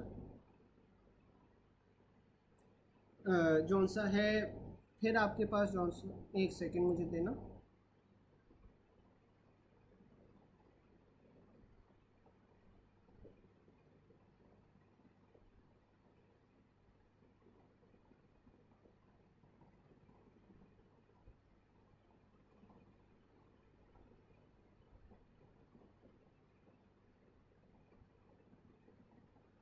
अच्छा, तो मैं ये बता रहा था कि जो नॉर्मली आपके पास ईसीजी होती है ना, नॉर्मली ईसीजी के अंदर आपके पास जौन सा है ना, जो एट्रियल रीपोलराइजेशन है that is mask by the QRS complex, ठीक है। लेकिन ज़ाहिर है अगर थर्ड डिग्री हार्ट ब्लॉक हुआ है तो एट्रिया वेंट्रिकल्स इंडिपेंडेंटली बीट करेंगे, इंडिपेंडेंटली बीट करेंगे तो तब आपको एट्रियल रीपोलराइजेशन की वेव जौन सी है ना वो नज़र आएगी, ठीक है।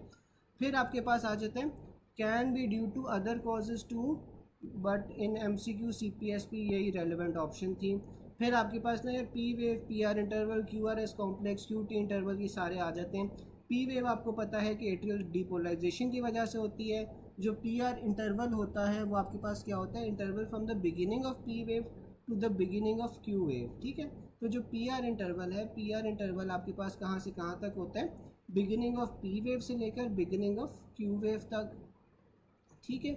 ये आपके पास किस चीज़ को दिखाता है, इनिशियल डीपोलराइजेशन ऑफ वेंट्रिकल्स को।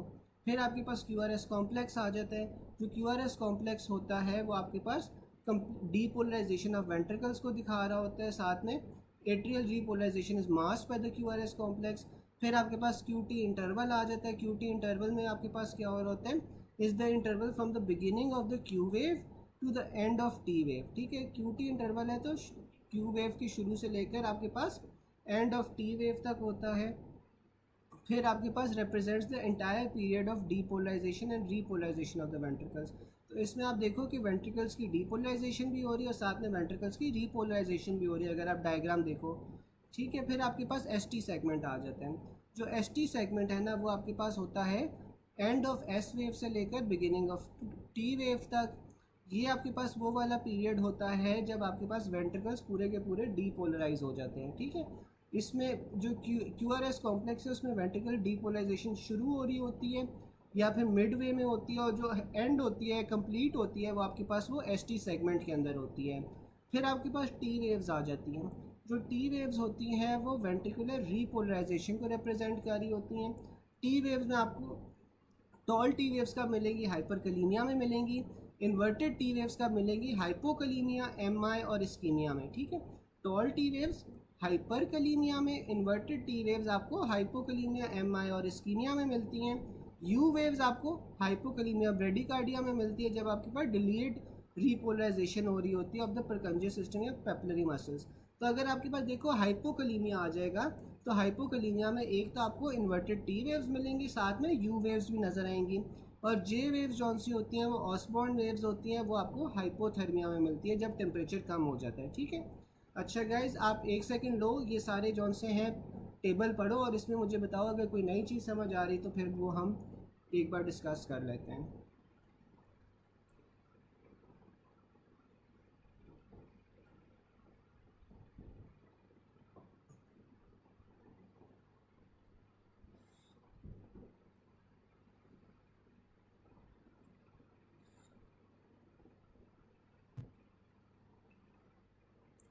फिर आपके पास ना पी वेव और PR इंटरवल आ जाता है। पी वेव क्या रिप्रेजेंट कर रही थी, पी वेव आपके पास एट्रियल डीपोलराइजेशन को जौन सा है ना वो रिप्रेजेंट करती है।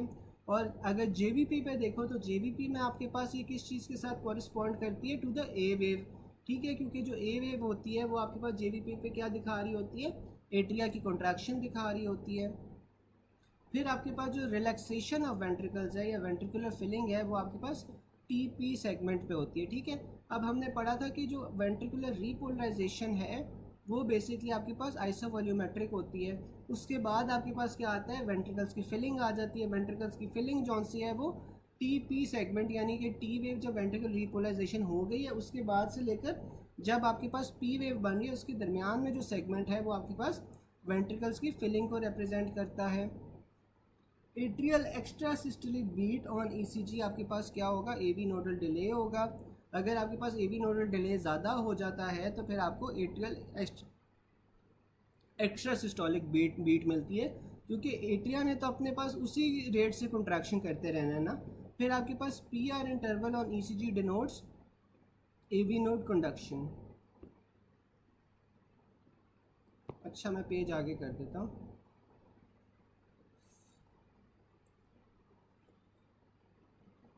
अच्छा, डॉक्टर साहिबा को ST सेगमेंट नहीं समझ आया था। तो डॉक्टर साहबा जो एसटी सेगमेंट होता है ना, एसटी सेगमेंट बेसिकली आपके पास वो वाला फेज़ होता है जहाँ पे जो वेंट्रिकल्स है ना वो अपनी डीपोलराइजेशन या वेंट्रिकल कंट्रैक्शन जो सी होती है ना वो कंप्लीट हो रही होती है, ठीक है। तो ये आपके पास वो वाला फेज़ है जहाँ पे वेंट्रिकल्स की डीपोलराइजेशन आपकी कंप्लीट होती है। शुरू या मिडवे कहाँ पे होता है आपके पास, क्यूआरएस कॉम्प्लेक्स में। एसटी सेगमेंट में ना आपके पास कंप्लीशन हो रही होती है। इसीलिए जब आपके पास एम आई होता है ना, तो एम आई के अंदर आपके पास एस टी एलिवेशन हो रही होती है, क्योंकि वेंट्रिकल का कोई हिस्सा ऐसा होता है जो डीपोलराइज नहीं हो रहा होता या वो स्कीमिक हो गया होता है, तो इसीलिए आपको एस टी एलिवेशन मिलती है फिर वहाँ पे है। फिर हमारे पास आ रहा था A V node delay on E C G is associated with P R interval when A V conduction velocity slow down what will be seen. तो जब आपने ए वी नोडल कंडक्शन को स्लो डाउन कर दिया है तो आपके पास जो पी आर इंटरवल है वो ज़्यादा हो जाएगा, ठीक है। फिर आपके पास आ जाता है absent P wave on E C G occurs in nodal rhythm. अब जो नोडल रिदम है ना उसका क्या मतलब है कि आपके पास एस ए नोड नहीं, ए वी नोड से आपके पास ना ये कंडक्शन सिस्टम शुरू हो रहा है। तो अगर आपके पास ए वी नोड से कंडक्शन सिस्टम शुरू होगा ना तो फिर आपके पास पी वेव्स जो सी हैं वो एब्सेंट हो जाएंगी।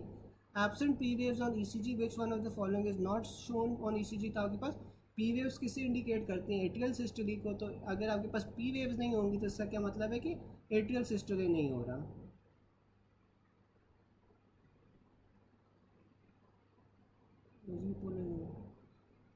ठीक है डॉक्टर लुबना, मैं दोबारा से रिपीट कर दूंगा, आपने बस मुझे रिमाइंडर एक दे देना मीट के अंदर, तो मैं दोबारा से रिपीट कर दूंगा, ठीक है। फिर आपके पास ना क्यू आर एस कॉम्प्लेक्स आ जाता है। क्यू आर एस कॉम्प्लेक्स आपके पास ई सी जी में होता है जब आपके पास एट्रियल डीपोलराइजेशन से वेंट्रिकुलर सिस्टोली तक आपके पास जो है ना वो क्यू आर एस कॉम्प्लेक्स हो रहा होता है। वेंट्रिकुलर सिस्टोली किस चीज़ को कॉरेस्पॉन्ड करता है, क्यू आर एस कॉम्प्लेक्स को। Which one of the following represents ventricular systole, तो आपके पास वो क्यू आर एस कॉम्प्लेक्स आ जाता है। कंप्लीट वेंट्रिकुलर सिस्टोली आपके पास कब होता है, एस टी सेगमेंट में, ठीक है। तो ये मैंने आपको बताया था कि जो आपके पास वेंट्रिकुलर सिस्टोली है ना वो कंप्लीट एस टी सेगमेंट में हो रहा है। Regarding Q R S complex और ई C ji which is true, तो ये आपके पास वेंट्रिकुलर डीपोलराइजेशन को रिप्रेजेंट करता है। अगर आपके पास low amplitude Q R S complex आएगा तो that indicates an old M I, ठीक है। अगर पुराना कहीं मायोकार्डियल इन्फाक्शन हुआ हुआ है तो आपके पास जो क्यू आर एस कॉम्प्लेक्स है वो लो एम्पलीट्यूड होगा। अच्छा, जो tall Q R S complexes हैं वो आपको कब मिलते हैं, हाइपरट्रोफिड हार्ट में मिलते हैं, क्योंकि हाइपरट्रोफिड हार्ट में अब जो वेंट्रिकल्स है उसका वजन ज़्यादा हो गया है तो आपके पास ज़्यादा डीपोलराइजेशन उससे रिक्वायर्ड है टू कॉन्ट्रैक्ट द वेंट्रिकल, ठीक है। तो इस वजह से आपको tall Q R S complexes मिलते हैं हाइपरट्रोफिड वेंट्रिकल में। A 56-year-old man working in an office felt chest discomfort, auscultation में आपको मरमर मिला, ईसीजी में आपको क्यूआरएस कॉम्प्लेक्स मिला of 0.18 second deviated at 120 degrees. तो ये आपके पास क्या है, राइट बंडल ब्रांच ब्लॉक है, ठीक है। फिर आपके पास आ जाता है एस टी सेगमेंट। जो एस टी सेगमेंट्स है वो आपके पास कंप्लीट वेंट्रिकुलर डीपोलराइजेशन को शो कर रहे थे। अक्यूट मायोकार्डियल इंजरी में क्या होता है, एस टी एलिवेशन हो जाती है इसमें बस यही लिखा हुआ है। फिर आपके पास इलेक्ट्रोलाइट्स और ग्लूकोज आ जाता है। अब हाइपोग्लाइसीमिया में क्या होता है, हाइपोग्लाइसीमिया के अंदर जो क्यूटी इंटरवल होता है वो इंक्रीज़ हो जाता है, ठीक है। हाइपोग्लाइसीमिया में क्यूटी इंटरवल जौन सा है वो इंक्रीज़ हो जाता है। अगर आपने मल्टीपल ब्लड ट्रांसफ्यूजन्स किए हैं तो ये होता है कि अगर आप एक छोटे से टाइम के अंदर मल्टीपल ब्लड ट्रांसफ्यूजन्स कर देते हो ना तो आपके पास हाइपरकलीमिया के चांसेस होते हैं, ठीक है। एक लिमिटेड अमाउंट ऑफ टाइम में अगर आप मल्टीपल ब्लड ट्रांसफ्यूजन्स कर रहे हो तो आपके पास हाइपरकलीमिया होगा, ठीक है यहाँ पे आप हाँ। और हाइपरकलीमिया में आपके पास क्या होगा, टॉल टी वेव्स होंगी, ठीक है। फिर आपके पास आ जाता है इसी जो patient in ER shows prolonged PR interval, inverted T waves और प्रोमिनेंट यू वेव्स हैं। तो ये इन्वर्टेड टी वेव्स और प्रोमिनेंट यू वेव्स दोनों कहाँ पे आ रही थी, आपके पास हाइपोकलीमिया में आ रही थी, ठीक है। मुझे एक तो आपके पास हाइपोकलीमिया आ गया था जो यू वेव्स करवा रहा था, कोई दूसरी कंडीशन बता सकते हैं जिसमें आपके पास यू वेव्स आ रही थी, दूसरी कंडीशन क्या थी जिसमें आपके पास यू वेव्स आ रही थी।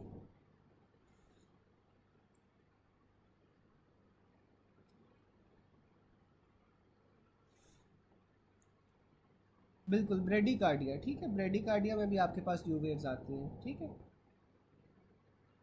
फिर यार आपके पास जब भी पेशेंट आएगा ना, अगर इस तरह का वो सिनेरियो दे दे नहीं नहीं, ब्रेडिकार्डिया थी, हाइपर कैल्सीमिया तो नहीं थी, ब्रेडिकार्डिया थी। अच्छा, फिर आपके पास ना अगर ये चीज़ आ जाए कि सिंकिंग ऑफ हार्ट है और वीकनेस है, ठीक है, ईसीजी पे आपको decreased amplitude of T waves मिल रही हैं, तो फिर आपके पास हाइपोकलीमिया भी हो सकता है और हाइपोकैल्सीमिया भी हो सकता है, ठीक है। तो अगर आपके पास सिंकिंग ऑफ हार्ट का सिनेरियो आएगा, साथ में डिक्रीज एम्पलीट्यूड टी वेव्स आएंगी, तो हाइपोकलीमिया और हाइपोकैल्सीमिया को आपने जेन में रखना है। जो यू वेव्स हैं वो हाइपोकलीमिया में मिलती हैं, डिप्रेस्ड टी वेव्स भी आपको हाइपोकलीमिया में मिलती हैं।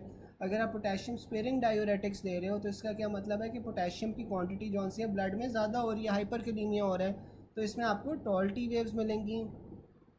While if start of P waves and start of Q waves आपके पास क्या आता है, पी आर इंटरवल आता है।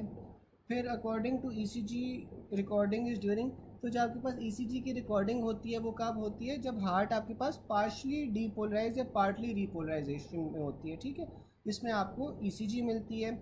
ऐसे नोड की ग्राफिक रिप्रेजेंटेशन नहीं होती आपके पास, जो ई सी जी होती है उस पर एट्रियल रीपोलराइजेशन आपको कंप्लीट हार्ट ब्लॉक या थर्ड डिग्री हार्ट ब्लॉक में मिलता है। लेफ्ट एक्सिस डिविएशन में आपके पास राइट वेंट्रिकुलर डैमेज होता है। A patient with increase heart rate ECG suggestive of post interventional infarction keeping in view regular rhythm and increase heart rate what could be the infarction, where could be the infarction. तो ये आपके पास छोटे से ventricular myocardium का area है जो damage हुआ हुआ है, इस वजह से हार्ट ने कॉम्पनसेट करने के लिए तेज़ी से बीट करना शुरू कर दिया है, ठीक है, ये सिनेरियो में बता रहा है। यहाँ तक किसी को कोई क्वेश्चन हो?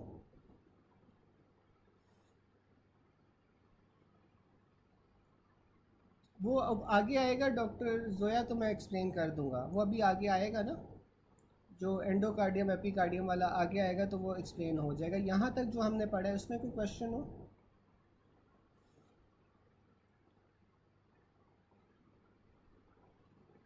चलो, फिर हमारे पास आगे आ जाता है thalassemia patient required multiple transfusion over a period of time, he is at risk of developing hemosiderosis, ठीक है। तो जो थैलेसीमिया वाले मरीज़ होते हैं ना, उन्हें क्या होता है कि बार बार ब्लड ट्रांसफ्यूजन लगती हैं। ब्लड ट्रांसफ्यूजन दोबारा दोबारा लगने से क्या होता है कि जो आयरन की क्वांटिटी होती है उसमें वो ज़्यादा हो जाती है। आयरन की क्वांटिटी ज़्यादा होने की वजह से हीमोसिडरोसिस होता है।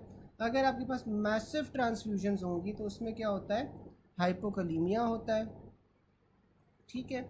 रिपीटेड ट्रांसफ्यूजन या multiple transfusion over a period of time, उसमें आपके पास हीमोक्रोमेटोसिस या हीमोसिडरोसिस होता है, जबकि आपके पास मल्टीपल ट्रांसफ्यूजन के अंदर हाइपरकलीमिया हो रहा होता है, ठीक है। अगर आप मैसिव ट्रांसफ्यूजन कर रहे हो तो मैसिव में हाइपोकैल्सीमिया है।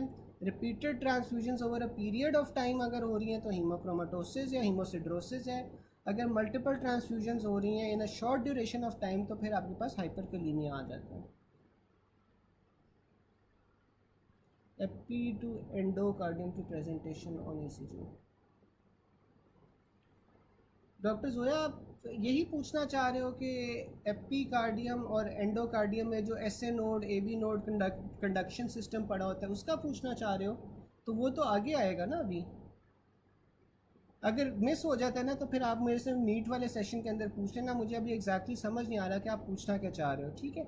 अगर आप वही पूछना चाह रहे हो कि कौन सा नोड कहाँ पे पड़ा होता है तो फिर वो तो आगे आ जाएगा, लेकिन अगर इसके अलावा कोई क्वेश्चन है तो फिर आप मीट वाले सेशन में पूछ लीजिएगा, ठीक है। फिर आपके पास आ रहा है patient has undergone multiple transfusions now have tall T waves on ECG. अब एक पेशेंट है, उसकी मल्टीपल ट्रांसफ्यूजन्स हुई हैं, टी वेव्स आपके पास टॉल है, तो ये क्या है, हाइपरकलीमिया है। रिपीटेड ट्रांसफ्यूजन में आपके पास क्या होता है, हीमोक्रोमेटोसिस होता है। A young man developed hemolytic transfusion reactions after transfusion of incompatible blood.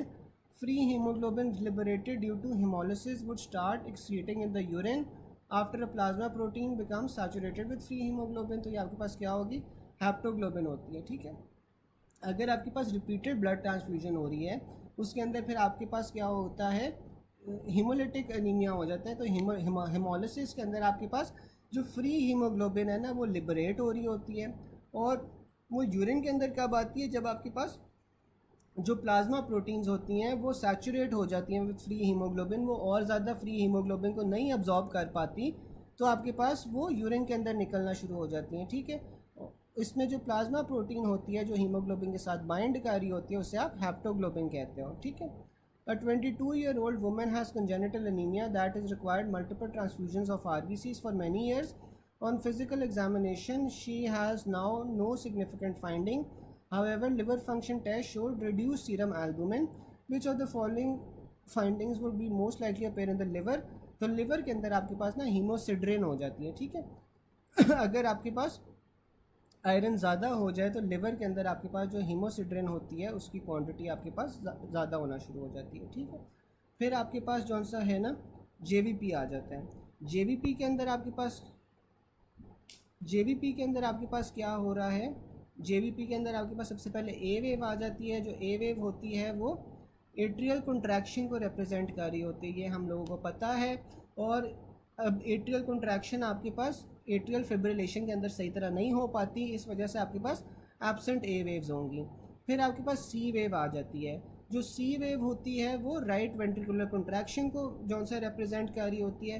Right ventricular contraction में आपके पास क्या होगा? जो ट्राइकस्पिड वाल्व है वो ऊपर की तरफ बल्ज होगा ना एट्रियम के अंदर, ठीक है, क्योंकि राइट वेंट्रिकल का प्रेशर ज़्यादा हो रहा है, इसलिए आपके पास सी वेव आ जाती है। फिर आपके पास एक्स डिसेंट आ जाता है। एक्स डिसेंट में क्या हो रहा है? एट्रियल रिलैक्सेशन हो रही है and downward displacement of close tricuspid valve during ventricular contraction absent in tricuspid regurgitation, ठीक है। तो आपके पास जो एक्स डिसेंट है, एक्स डिसेंट आपके पास एट्रियल रिलैक्सेशन में होता है। वी वेव आपके पास कब होती है? वी वेव आपके पास राइट एट्रियल फिलिंग की वजह से होती है, ठीक है। फिर आपके पास वाई डिसेंट आ जाता है। वाई डिसेंट आपके पास right atria emptying into the right ventricle में होती है। अब आपके पास यह जो ए वेव है, ए वेव आपके पास एब्सेंट होगी, एक तो एट्रियल फिब्रिलेशन में, दूसरा माइट्रल स्टेनोसिस में। अब ये देखो माइट्रल स्टेनोसिस जो है वो लेफ़्ट साइड पे है, लेफ़्ट साइड में एट्रिया वेंट्रिकल्स के दरमियान में है। तो अगर आपके पास माइट्रल स्टेनोसिस हो जाए और साथ में आपके पास एट्रियल फिब्रिलेशन हो जाए तो उसमें आपके पास ए वेव्स एब्सेंट होंगी। जायंट ए वेव्स कब होती हैं? जायंट ए वेव्स आपके पास ट्राइकस्पिड स्टेनोसिस में होती हैं, ठीक है। फिर आपके पास जायंट वी वेव्स आ जाती हैं। जायंट वी वेव्स जौन सी हैं वो आपके पास ट्राइकस्पिड रीगर्जिटेशन में होती हैं। एक्स डिसेंट आपके पास कब होता है? Absent in tricuspid regurgitation. तो जब ट्राइकस्पिड रीगर्जिटेशन हो रही है उसमें आपके पास एक्स डिसेंट एब्सेंट होगा, जबकि जो वी वेव्स है ना वो आपके पास जायंट हो जाती हैं। वी वेव्स किस चीज़ को रिप्रेजेंट कर रही थी? एट्रियल फिलिंग को रिप्रेजेंट कर रही थी। तो आप देखो कि आपके पास और इंक्रीज एट्रियल प्रेशर को भी रिप्रेजेंट कर रही थी। तो आप देखो आपके पास एक तो ब्लड जौन सा है वो राइट हार्ट के अंदर ऑलरेडी आ रहा है सुपीरियर इंफीरियर वेना केवा से, और दूसरा ब्लड जौन सा अगर आपके पास ट्राइकस्पिड रीगर्ज हो जाए तो एट्रिया में नीचे से भी ब्लड आ रहा है, ऊपर से भी ब्लड आ रहा है, तो फिर एट्रियल प्रेशर जौन सा ना वो ज़्यादा हो जाता है, जिस वजह से आपके पास जाइंट वी वेव्स बनती हैं। लेकिन इसमें जो एक्स डिसेंट होता है ना वो आपके पास एब्सेंट हो जाता है। Y descent prominent in constrictive pericarditis. जो वाई डिसेंट है वो कंस्ट्रिक्टिव पेरिकार्डाइटिस में ज़्यादा हो जाता है। वाई डिसेंट होता कब है? जब राइट एट्रियम राइट वेंट्रिकल के अंदर खुल रहा होता है। जब कंस्ट्रिक्टिव पेरिकार्डाइटिस होगा तो बाहर से ज़्यादा फोर्स लगाएगा ऑन द राइट एट्रियम, और इस वजह से आपके पास जो राइट एट्रियम की एम्प्टिंग है राइट वेंट्रिकल में वो ज़्यादा हो जाएगी, और ये एब्सेंट होता है कार्डिक टेम्पोनार्ड में, ठीक है। फिर आपके पास आ जाता है giant A waves in cardiac cycle in with right ventricular hypertrophy. तो ये आपके पास किस में होगा? ट्राइकस्पिड स्टेनोसिस में। डायक्रोनोटिक नॉच जेवीपी में आपको क्यों मिलती है? क्लोजर ऑफ आयोटिक वाल्व से। लार्ज ए वेव्स आपको कहाँ पे मिलती हैं? ट्राइकस्पिड स्टेनोसिस में।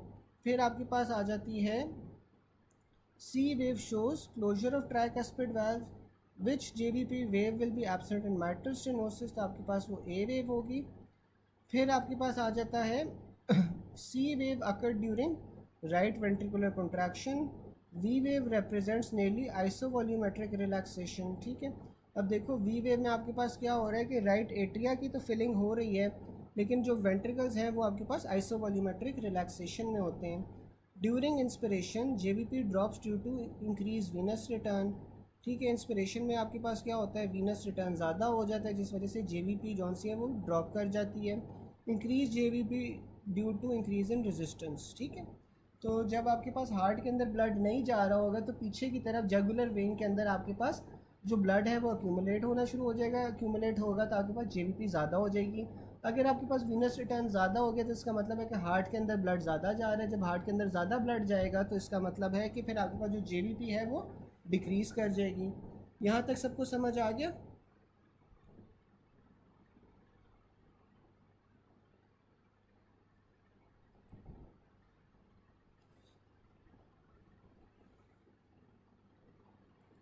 यहाँ तक समझ आ गया?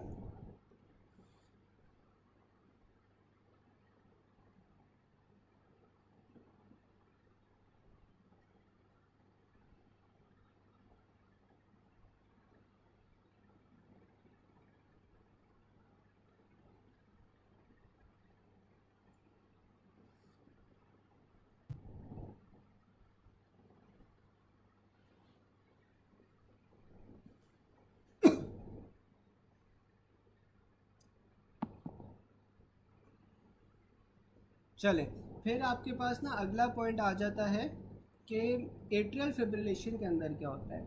एट्रियल फिब्रिलेशन के अंदर आपके पास पी वेव्स नहीं होती, जो क्यूआरएस कॉम्प्लेक्स होते हैं वो इरेगुलरली स्पेस्ड होते हैं। फिर आपके पास एट्रियल फ्लटर आ जाता है। एट्रियल फ्लटर में आपके पास back to back multiple transfusion और मैसिव ट्रांसफ्यूजन डॉक्टर आयशा ये होता है कि आप एक ही बार ना बहुत ज़्यादा ब्लड ट्रांसफ्यूज़ कर रहे हो, ठीक है। मल्टीपल ट्रांसफ्यूजन होता है कि आप बारी बारी जौन से ना इन पीरियड्स ऑफ टाइम आप जौन सा वो ट्रांसफ्यूजन कर रहे हो, ठीक है। तो अगर आप एक ही बार ब्लड बहुत ज़्यादा ट्रांसफ्यूज़ कर रहे हो तो मैसिव ट्रांसफ्यूजन होगी। अगर आप एक पीरियड के अंदर मल्टीपल टाइम्स जौन सा वो ट्रांसफ्यूज़ कर रहे हो तो इसका मतलब है कि मल्टीपल ट्रांसफ्यूजन है, ठीक है। डॉक्टर आयशा समझ आ गया? फिर आपके पास ना मैं बता रहा था कि जो एट्रियल फिब्रिलेशन है, एट्रियल फिब्रिलेशन के अंदर आपके पास पी वेव्स नहीं होती, जो क्यूआरएस कॉम्प्लेक्सेस हैं वो इरेगुलरली स्पेस्ड होते हैं। फिर आपके पास एट्रियल फ्लटर आ जाता है। अब जो एट्रियल फ्लटर है ना, इसमें क्या होता है कि back to back atrial depolarization हो रही होती है और इसमें आपके पास सॉ टूथ अपीयरेंस हो जाती है, ठीक है। इसमें ट्रीटमेंट क्या होगी? कैथेटर एब्लेशन होगी, ठीक है। कैथेटर से जो बैक टू बैक वेव्स आ रही हैं उन्हें आप डिस्ट्रॉय कर दोगे। फिर आपके पास वेंट्रिकुलर फिब्रिलेशन आ जाती है। वेंट्रिकुलर फिब्रिलेशन में आपके पास क्या है कि एरेटिक रिदम होता है, ठीक है, यानी कि कोई पैटर्न नहीं रिदम फॉलो कर रहा होता, और अगर ये आप सीपीआर या डीफिब नहीं करते तो पेशेंट फेटल हो जाता है, ठीक है। अच्छा, मुझे कोई बता सकता है कि आपके पास जो शॉकेबल वेव्स होती हैं वो कौन कौन सी होती हैं?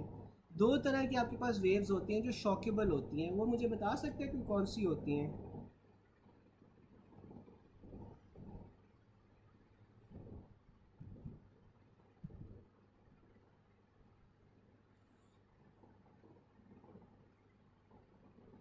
मुझे कोई बता सकता है कि जो शॉकेबल वेव्स होती हैं वो कौन कौन सी होती हैं?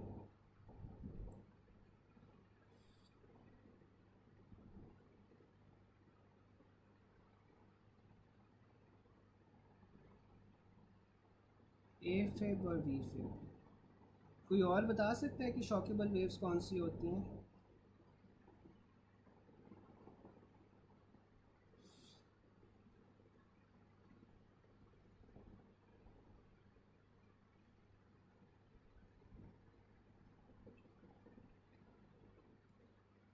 बिल्कुल, वेंट्रिकुलर फिब्रिलेशन एक हो गई, दूसरी कौन सी होती है?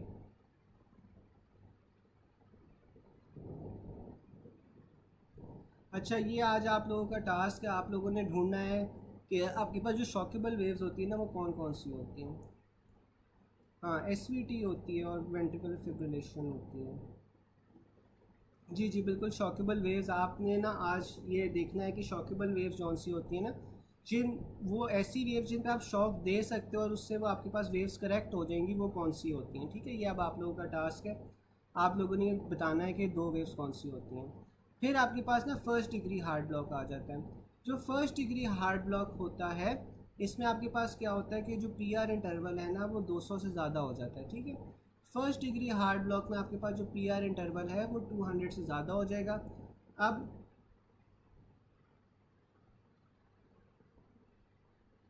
डॉक्टर साहब, ये सवाल है ना, ये आप इस तरह के सवाल जौन सा ये हम नीट सेशन पे करेंगे। अभी जौन सा ना हमने बुक के साथ रेलेवेंट रहना है ताकि ना हम ये जल्दी से जल्दी रफ़ीउल्लाह ख़त्म कर सकें। अगर इस तरह का कोई क्वेश्चन है ना तो ये आप लोगों ने मीट वाले सेशन में पूछना है।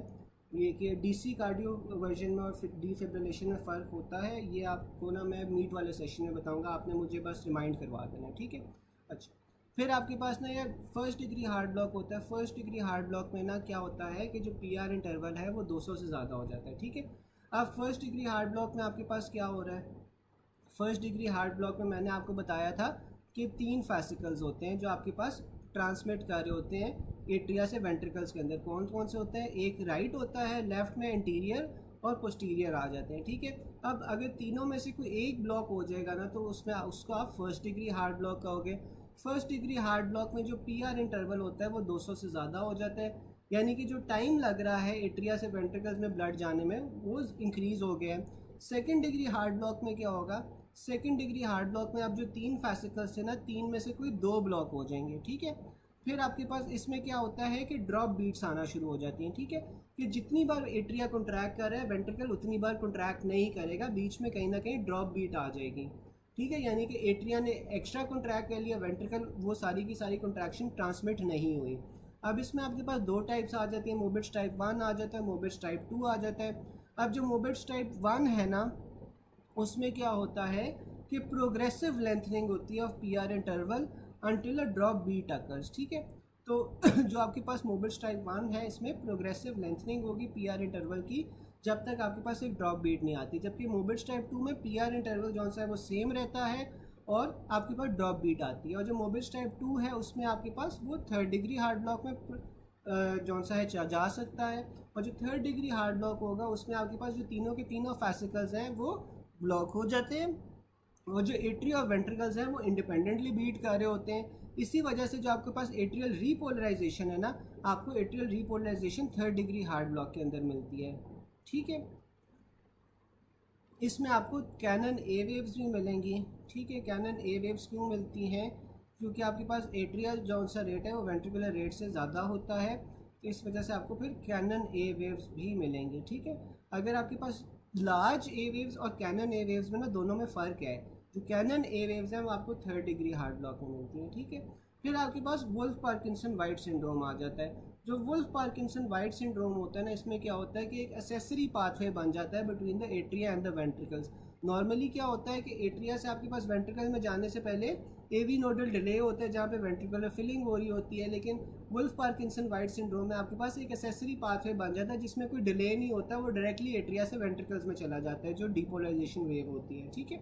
ये वही लिखा हुआ है कि bypasses the rate slowing AV node, और इसमें आपके पास क्या होता है, चलिए मैं सेकंड डिग्री रिपीट कर देता हूँ, after I complete the table में सेकंड डिग्री रिपीट कर देता हूँ। अच्छा, आपके पास जो वुल्फ पार्किंसन वाइट सिंड्रोम है, वुल्फ पार्किंसन वाइट सिंड्रोम में आपको डेल्टा वेव्स मिलती हैं, डेल्टा वेव्स के साथ साथ आपको वाइडेंट क्यूआरएस कॉम्प्लेक्स मिलता है और शॉर्ट पीआर इंटरवल मिलता है, ठीक है।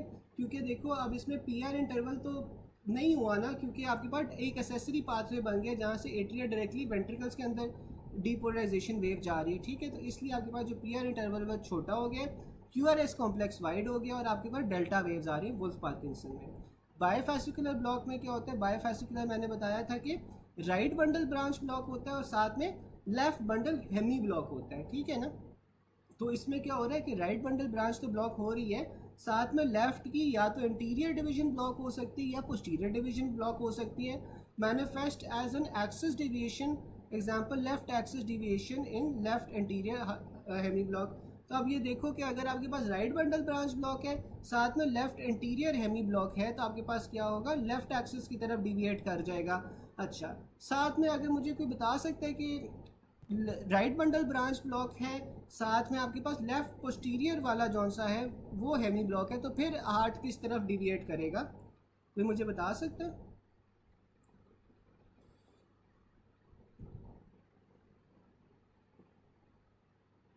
अगर राइट बंडल ब्रांच ब्लॉक है साथ में लेफ्ट पोस्टीरियर हेमी ब्लॉक है, तो फिर आपके पास हार्ट किस तरफ डिविएट करेगा?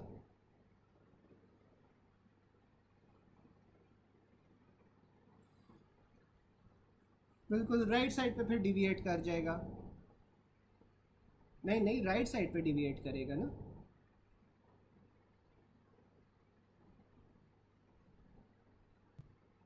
लेफ्ट क्यों आप लोग कह रहे हो? देखो अगर लेफ्ट इंटीरियर हेमी ब्लॉक है और राइट बंडल ब्लॉक है तो फिर लेफ्ट पे करेगा। अगर आपके पास राइट बंडल ब्रांच ब्लॉक है और साथ में लेफ्ट पोस्टीरियर हेमी ब्लॉक है तो फिर राइट की तरफ करेगा। ये तो उस दिन मैंने आपको काफ़ी डिटेल में बताया था। फिर आपके पास ट्राईफैसिकुलर ब्लॉक आ जाता है। जो ट्राईफैसिकुलर ब्लॉक होता है उसमें आपके पास तीनों के तीनों फैसिकल्स जो से हैं ब्लॉक हो जाते हैं, तो इसे आप ट्राईफैसिकुलर ब्लॉक कहते हो, ठीक है। अच्छा जी, सेकंड डिग्री रिपीट कर लेते हैं। अब जो सेकंड डिग्री है ना, सेकंड डिग्री में आपके पास क्या हो रहा है, सेकंड डिग्री में आपके पास बेसिकली 2 फैसिकल्स ब्लॉक्ड हैं दो वेसिकल्स ब्लॉक होने की वजह से क्या हो रहा है कि जितना एट्रिया कॉन्ट्रैक्ट कर रहे हैं ना, वेंट्रिकल्स उतने कॉन्ट्रैक्ट नहीं कर पाएंगे। ठीक है, कि सारी की सारी जो डीपोलराइजेशन की वेव्स है ना, वो एट्रिया से वेंट्रिकल्स तक ट्रांसमिट नहीं हो रही। तो इसलिए एट्रिया जौन सा है ना, वो अपनी पेस के ऊपर बीट कर रहे हैं। सॉरी, सेकंड डिग्री में क्या हो रहा है कि जो एट्रिया और वेंट्रिकल्स है ना, एट्रिया से जो डीपोलराइजेशन वेव्स आ रही हैं वो सारी की सारी वेंट्रिकल्स के अंदर नहीं जा रही, उसमें से कुछ वेव्स हैं जो वेंट्रिकल्स के अंदर जा रही हैं। ठीक है, तो इस वजह से आपके पास मिस्ड बीट्स होती हैं। मिस्ड बीट्स का क्या मतलब है कि एट्रिया तो ज़्यादा तेज़ी से कंट्रैक्ट कर रहे हैं, वेंट्रिकल्स एज कम्पेयर कम तेज़ी से कंट्रैक्ट कर रहे हैं। क्योंकि वैसे क्या होता है कि एट्रिया के अंदर बीट आई, फिर वेंट्रिकल्स के अंदर चली गई, लेकिन क्योंकि सेकेंड डिग्री हार्ड ब्लॉक हुआ हुआ है तो इसमें सारी की सारी वेव्स एट्रिया से वेंट्रिकल्स तक नहीं ट्रांसमिट होती, इस वजह से आपको मिस्ड बीट्स मिलती हैं। अब जो मोबिट्स टाइप 1 है ना, मोबिट्स टाइप 1 के अंदर आपके पास पीआर इंटरवल भी जो सा है वो बढ़ता है और साथ में आपको मिस्ड बीट्स भी मिलती हैं। जबकि मोबिट्स टाइप 2 के अंदर आपके पास पीआर इंटरवल तो उतना ही रह रहा है, लेकिन आपके पास मिस्ड बीट्स आ रही हैं। डॉक्टर आमील, सेकेंड डिग्री समझ आ गया?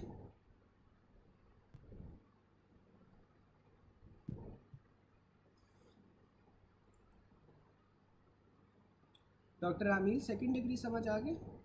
चलो, फिर आपके पास ना एट्रियल फिब्रिलेशन में आपके पास क्या होता है, एम्बोलस होता है। और हमने लंग्स वाले कल जो चैप्टर था उसमें पढ़ा था कि एट्रियल फिब्रिलेशन के अंदर कौन सा एम्बोलस होता है, आर्टीरियल। डॉक्टर आयशा, मैंने वैसे एक्सिस डिविएशन का काफ़ी डिटेल में पिछली बार बताया था, लेकिन चलो ये भी फिर हम डिस्कस कर लेंगे बाद में जब मीट वाला सेशन होगा। अगर किसी के पास रिकॉर्डेड है तो पूछ लो, वो आपको सेंड कर दे, वरना डिस्कस कर लेंगे हम दोबारा से। अच्छा, जो आपके पास एट्रियल फिब्रिलेशन है ना, एट्रियल फिब्रिलेशन के अंदर आपके पास क्या होता है, एम्बोलस बन जाता है। और ये भी हमने पढ़ा था कि कौन सा एम्बोलस होता है, आपके पास आर्टीरियल एम्बोलस होता है। ठीक है, फिर आपके पास आ जाता है patient had mitral stenosis develop atrial fibrillation. जो आपके पास सबसे सूटेबल फाइंडिंग होगी वो क्या होगा, एट्रियल फिब्रिलेशन में इरेगुलर आरआर इंटरवल आ जाएगा, क्योंकि जो क्यूआरएस कॉम्प्लेक्सेस होते हैं वो इरेगुलर होते हैं इसके अंदर। ठीक है, फिर आपके पास फीमेल प्रेग्नेंट है तो उससे एट्रियल फिब्रिलेशन हुई है तो आपने आईवी हेपरिन देना है। फिर आपके पास आ जाता है a female known case of thyrotoxicosis. Thyrotoxicosis में क्या होगा, हार्ट रेट बढ़ जाएगा और इसकी ट्रीटमेंट क्या होगी, फिर आपने बीटा ब्लॉकर्स देने हैं। एट्रियल फ्लटर में क्या होता है, एट्रियल फ्लटर के अंदर आपके पास back to back depolarization waves आ रही होती हैं और इसमें जो आपके पास पी वेव्स और क्यू आर एस की रेशो होती है ना, वो 3:1 हो जाती है। ठीक है, कि आपके पास 3 दफ़ा आपके पास पी वेव्स बनेंगी, फिर एक क्यू आर एस कॉम्प्लेक्स बनेगा, इस पर आपको 100 टूथ अपेरेंस मिलती है। ये बहुत इंपॉर्टेंट है, जो 100 टूथ अपेरेंस वाला पॉइंट है ना, ये अक्सर आ जाता है पेपर में कि ये आपको एट्रियल फ्लटर में मिलता है। ठीक है, फिर आपके पास यार हार्ट ब्लॉक्स आ जाते हैं। हाल ही अगर पीआर इंटरवल की प्रोलॉन्गेशन है, कोई मिस बीट्स नहीं है, तो आपके पास फर्स्ट डिग्री होगा। अगर पीआर इंटरवल की प्रोलॉन्गेशन भी है, साथ में मिस्ड बीट्स भी है, तो मोबिट्स टाइप 1 होगा। 3:1 अगर P to Q R S आ रही थी, मोबिट्स टाइप 2 होगा, क्योंकि इसमें उसने पीआर इंटरवल की लेंथनिंग का नहीं बताया हुआ, हाल ही ये बताया हुआ कि एट्रिया तेज़ी से कॉन्ट्रैक्ट कर रहा है, वेंट्रिकल कम कॉन्ट्रैक्ट कर रहे थे। इसका क्या मतलब है कि मिक्स बीट्स हो सकती हैं। अब इसमें जो रेशो है ना, वो ज़रूरी नहीं है कि 3:1 हो, इसमें रेशो कुछ भी हो सकती है, लेकिन रेशो में हमेशा ये होगा कि जो एट्रिया है ना, वो तेज़ी से बीट कर रहा होगा as compare to the ventricle, इसीलिए आपने इसमें मिस्ड बीट्स मिलती हैं। और पीआर इंटरवल जो है ना, वो आपके पास नॉर्मल होगा। फिर आपके पास आ जाता है कि वेंट्रिकुलर ईसीजी में changes appeared and ventricle beats lower than the atria. तो ये आपके पास क्या है, सेकंड डिग्री हार्ट ब्लॉक है। फिर आपके पास in which of the following condition atrial repolarization is evident, तो आपके पास वो थर्ड डिग्री हार्ट ब्लॉक होता है, वही रिपीट है। फिर आपके पास सेकंड डिग्री हार्ट ब्लॉक में क्या हो रहा है कि एट्रियल रेट ज़्यादा है वेंट्रिकुलर रेट से, as there will be more P waves as compare to Q R S complex. It is also seen in third degree heart block. To differentiate between these two on ECG, PR interval in ECG varies in third degree, लेकिन second degree में वो constant रहता है। फिर आपके पास arrhythmias आ जाते हैं। अगर आपके पास एक्सरसाइज के दौरान टेकीकार्डिया हो रहा है और रेस्ट में सेटल डाउन हो रहा है, तो वो नॉर्मल साइनस टेकीकार्डिया है। ठीक है, अगर एसवीटी के साथ पेशेंट आता है, एसवीटी में आपके पास क्या होता है कि हार्ट रेट बहुत बढ़ जाता है, 180 200 200 प्लस आपके पास हार्ट रेट गया होता है। तो इसके अंदर सबसे पहले आप क्या करते हो, कैरोटिड मसाज करते हो। कैरोटिड मसाज के बाद आपने क्या देना है, एडिनोसिन देनी है, ठीक है। तो मुझे बता सकते हैं कि एडिनोसिन की कितनी अमाउंट देते हैं इसमें हम। एसवीटी अगर आप लोगों ने इमरजेंसी में देखा हो तो आप इसमें एडिनोसिन कितना देते हो। है जो पहली प्रेफरेंस होती है ना, वो एडिनोसिन होती है। अगर एडिनोसिन नहीं अवेलेबल तो फिर आप वेलापोमिल यानी कैल्शियम चैनल ब्लॉकर्स दे सकते हो। अच्छा, जो वेंट्रिकुलर टेकिकार्डिया होता है बिल्कुल 6 ml देते हो। जो वेंट्रिकुलर टेकिकार्डिया होता है, वेंट्रिकुलर टेकिकार्डिया में आपने लाइडोकेन देनी है। लाइडोकेन इज़ ग्रेटर देन एम्योड्रोन, ठीक है। और जो वुल्फ पार्किंसन वाइट सिंड्रोम है, अगर इसमें टेकिडिसरिथमियाज हो जाते हैं ना, क्योंकि आपके पास डायरेक्टली एट्रिया से वेंट्रिकल तक कंडक्शन जा रही है, तो इसमें आपने जौन सा है ना ड्रोपेरिडोल देनी है, ठीक है। यहाँ तक यार किसी को कोई क्वेश्चन हो, कोई चीज़ ना समझ आई हो, एक बार खुद भी पढ़ लो और मुझे बताओ कोई क्वेश्चन हो या कोई चीज़ ना समझ आ रही हो, तो फिर वो डिस्कस कर लेते हैं।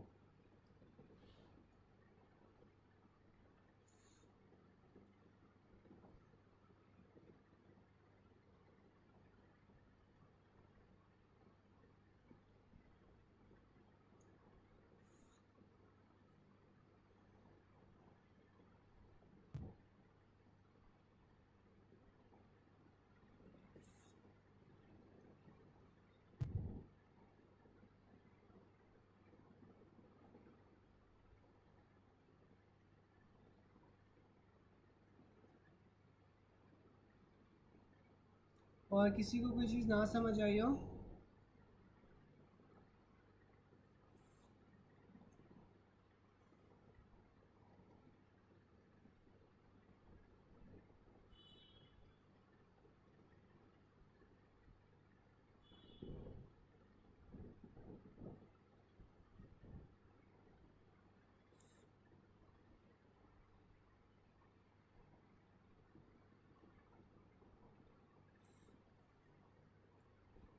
चले उसके बाद ना हमारे पास यार आर्टेरियल सप्लाई आ जाती है।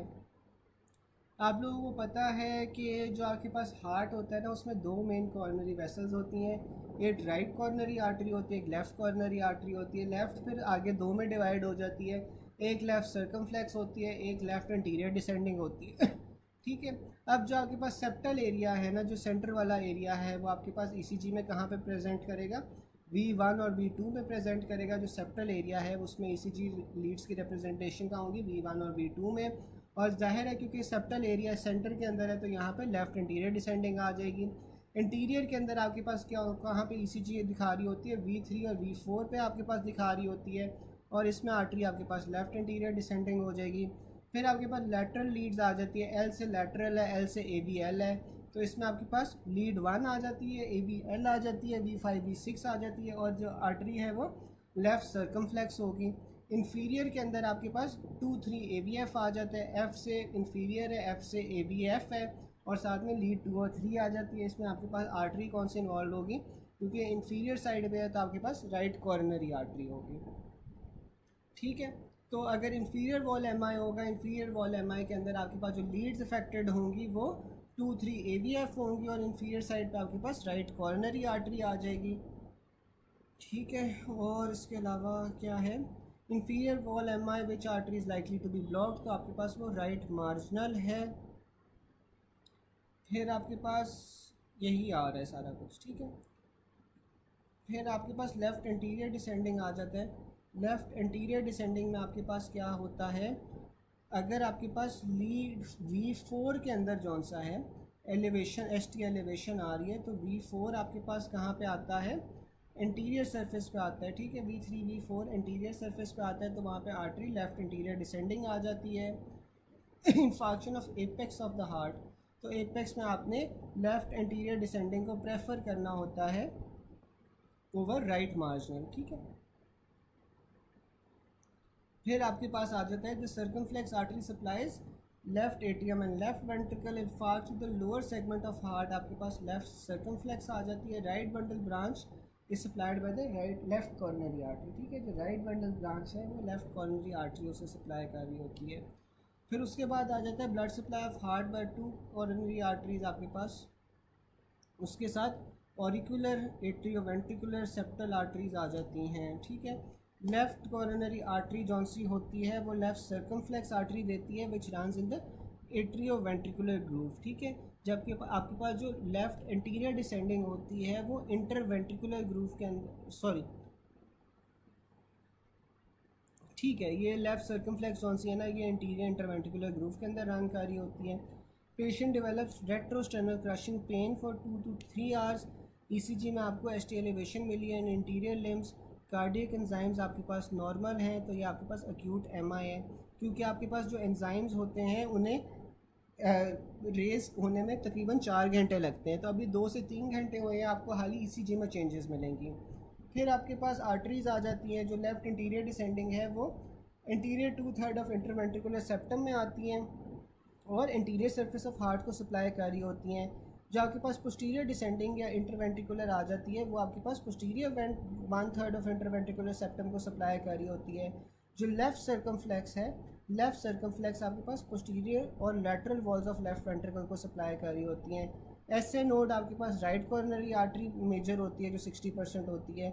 एबी नोड में भी आपके पास राइट कॉर्नरी आर्टरी होती है जो 90% होती है, और बंडल ऑफ हिस में भी आपके पास राइट कॉर्नरी आर्टरी होती है जो मेन आपके पास ब्लड सप्लाई कर रही होती है। ठीक है, फिर आपके पास पोस्टीरियर 1/3 इंटरवेंट्रिकुलर सेप्टम आपके पास पोस्टीरियर इंटरवेंट्रिकुलर आर्टरी से सप्लाई होता है which is a branch of the right coronary artery, जबकि जो इंटीरियर 2/3 इंटरवेंट्रिकुलर सेप्टम का होता है वो इंटीरियर इंटरवेंट्रिकुलर आर्टरी से सप्लाई होता है, जिससे आप लेफ़्ट इंटीरियर डिसेंडिंग भी कहते हैं। ठीक है, हाँ ये जौन सा है ना, देखो जो एट्रियो वेंट्रिकुलर ग्रूव है ना, एट्रियो वेंट्रिकुलर ग्रूव के अंदर नहीं होता, ये इंटर वेंट्रिकुलर सेप्टम के अंदर होती है लेफ़्ट इंटीरियर डिसेंडिंग। ठीक है, जो एट्रियो वेंट्रिकुलर ग्रूव होगा तो वो तो एट्रियो और वेंट्रिकल्स के दरमियान में होगा ना, तो उसमें नहीं लेफ़्ट इंटीरियर डिसेंडिंग रन करती। जो लेफ़्ट इंटीरियर डिसेंडिंग है वो इंटर वेंट्रिकुलर सेप्टम के अंदर रन करती है, यानी कि जो दोनों वेंट्रिकल्स के दरमियान में सेप्टम है ना, लेफ़्ट और राइट वेंट्रिकल्स के दरमियान, उसके दरमियान में आपके पास लेफ़्ट इंटीरियर डिसेंडिंग रन कर रही होती है। और अगर आप पोस्टीरियर इंटरवेंट्रिकुलर सेप्टम ले लोगे तो पीछे की तरफ जो दोनों वेंट्रिकल्स के दरमियान में रन कर रही होती है वो आपके पास पोस्टीरियर डिसेंडिंग आर्टरी होती है which is a branch of the right coronary artery. ठीक है डॉक्टर जवेरिया, बात समझ आ गई? एवी ग्रूव नहीं होता, वो इंटरवेंट्रिकुलर सेप्टम होता है जहाँ पे ये रन कर रही होती है।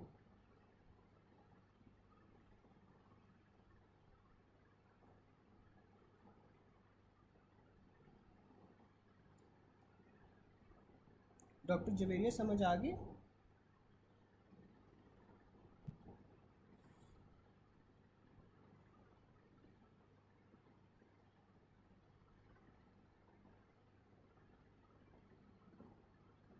यार ये गलत लिखा हुआ है, इंटरवेंट्रिकुलर ग्रूव में आपके पास लेफ़्ट इंटीरियर डिसेंडिंग होनी चाहिए। इंटरवेंट्रिकुलर ग्रूव आएगा तो उसमें लेफ़्ट इंटीरियर डिसेंडिंग की होगी। जो आपके पास एट्रियो वेंट्रिकुलर ग्रूव होता है ना, एट्रियो वेंट्रिकुलर ग्रूव के अंदर लेफ़्ट सर्कमफ्लेक्स आ सकती है, क्योंकि जो आपके पास लेफ़्ट सर्कमफ्लेक्स होती है ना, वो अगर मैं आपको इसके बाद मुझे याद करवाना, मैं मीट में आपको डायग्राम पे भी दिखा दूंगा, वो ना एट्रियम और वेंट्रिकल के दरमियान से रन करके वो पीछे की तरफ लैटरल साइड और पोस्टीरियर साइड को सप्लाई कर रही होती है। ठीक है, तो अगर एट्रियो वेंट्रिकुलर ग्रूव आ जाता है तो उसमें आपके पास लेफ़्ट सर्कमफ्लेक्स होगी, अगर इंटर वेंट्रिकुलर ग्रूव आ जाता है तो उसमें लेफ़्ट इंटीरियर डिसेंडिंग होगी। अच्छा मैं रिपीट कर देता हूँ कि आपके पास बेसिकली जो इंटरवेंट्रिकुलर सेप्टम या इंटरवेंट्रिकुलर ग्रूव है ना, उसमें आपके पास लेफ़्ट इंटीरियर डिसेंडिंग आ रही है। ठीक है, उसमें आपके पास जो दोनों वेंट्रिकल्स हैं उनके दरमियान में लेफ़्ट इंटीरियर डिसेंडिंग आ रही है, जबकि जो आपके पास एट्रियो वेंट्रिकुलर ग्रूव है जो एट्रियो और वेंट्रिकल्स के दरमियान में है लेफ़्ट साइड पे, वहाँ पे लेफ़्ट सर्कमफ्लेक्स आ रही होगी। ठीक है डॉक्टर जवेरी, आप समझ आ गई? यार बाकियों को भी अभी तक समझ आ रही है? I know we have to cover a lot of things, तो इस तरह तो नहीं है कि आप कॉन्सेंट्रेशन आपकी लैग कर रही हो या आप बीच में जोन आउट हो रहे हो, इस तरह तो नहीं है गाइस? अभी तक समझ आ रही है?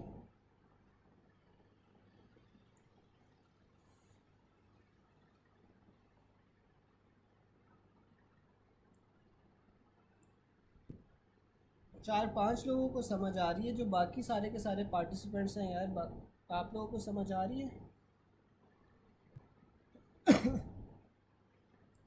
अच्छा, फिर आपके पास ना जो पोस्टीरियर इंटरवेंट्रिकुलर सेप्टम है उसमें आपके पास पोस्टीरियर इंटरवेंट्रिकुलर डिसेंडिंग आर्टरी आ जाती है, जो कि आपके पास राइट कॉर्नरी आर्टरी की ब्रांच है। The major blood supply of interventricular septum क्या है? इंटीरियर इंटरवेंट्रिकुलर आर्टरी, फिर आपके पास आ जाती है पोस्टीरियर इंटरवेंट्रिकुलर सेप्टम। अब जो पोस्टीरियर इंटरवेंट्रिकुलर सेप्टम था उसमें जो आर्टरी थी वो कौन सी थी आपके पास, आर्टरी आपके पास थी पोस्टीरियर इंटरवेंट्रिकुलर आर्टरी। और इसमें जो वेन होती है जो पोस्टीरियर इंटरवेंट्रिकुलर आर्टरी को अकम्पनी कर रही होती है वो आपके पास मिडल कार्डियक वेन होती है, ठीक है। फिर आपके पास आ जाता है infarction involving posterior 1/3 of interventricular septum, आपके पास कौन सी होती है, राइट कॉर्नरी आर्टरी। इसके साथ जो वेन अकम्पनी कर रही होती है वो मिडल कार्डियक वेन होती है। True regarding left coronary artery, तो लेफ्ट कॉर्नरी आर्टरी जौन सी gives off branches that run in the interior interventricular groove, ये अब आपने जौन सा है ना, ठीक है ये तो सही है, दिस मेक सेंस कि जो लेफ़्ट कॉर्नरी आर्टरी है उसकी एक ब्रांच है लेफ़्ट इंटीरियर डिसेंडिंग, और जो लेफ़्ट इंटीरियर डिसेंडिंग है ना वो इंटीरियर इंटरवेंट्रिकुलर ग्रूव के अंदर रन करती है, ठीक है।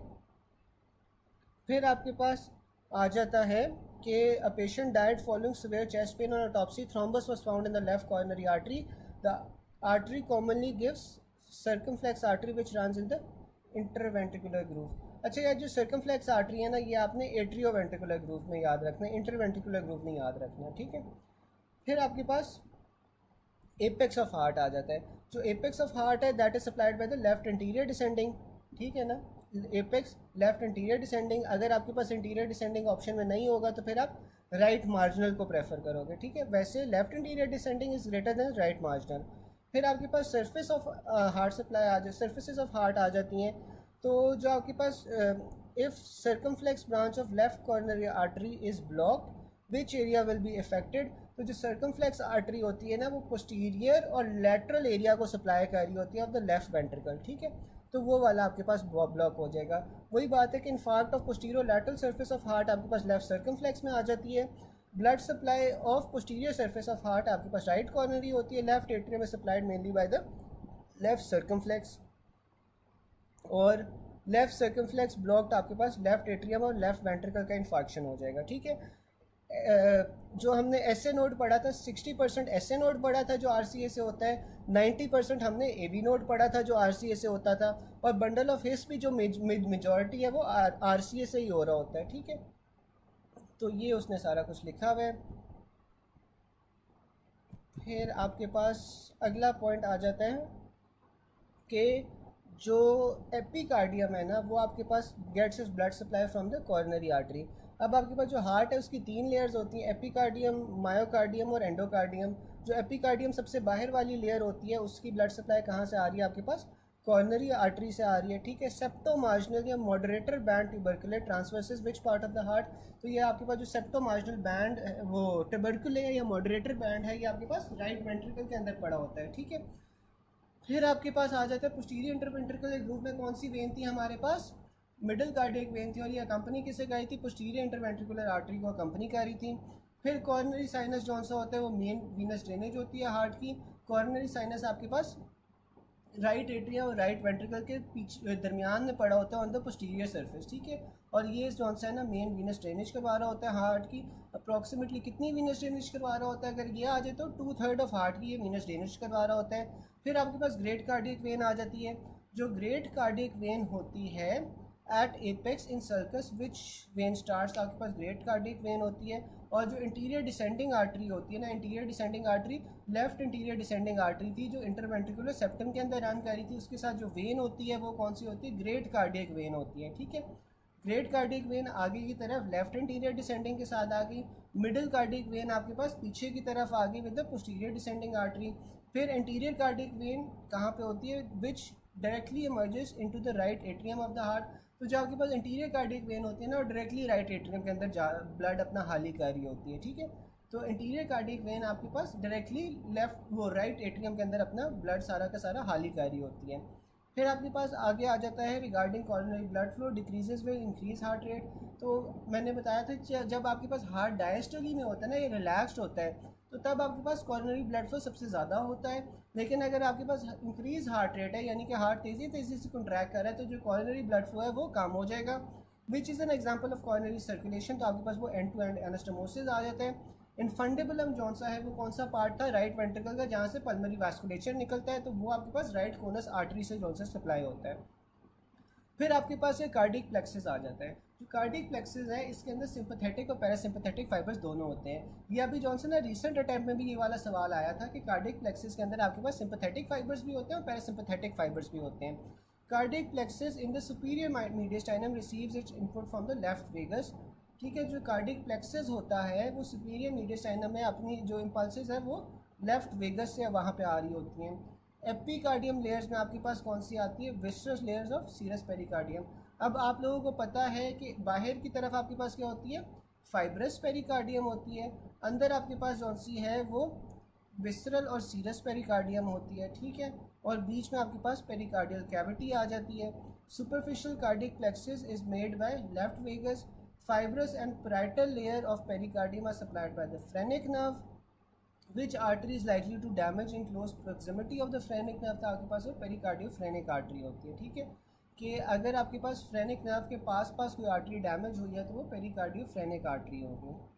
ठीक है, फिर आपके पास ना आ जाता है a patient has chest pain for 4 hours which is radiating to his left arm. ECG में आपको एसटी एलिवेशन मिली है, तो आप कौन सा कार्डिक एंजाइम यूज़ करोगे? ट्रॉप आई यूज़ करोगे 4 घंटों बाद।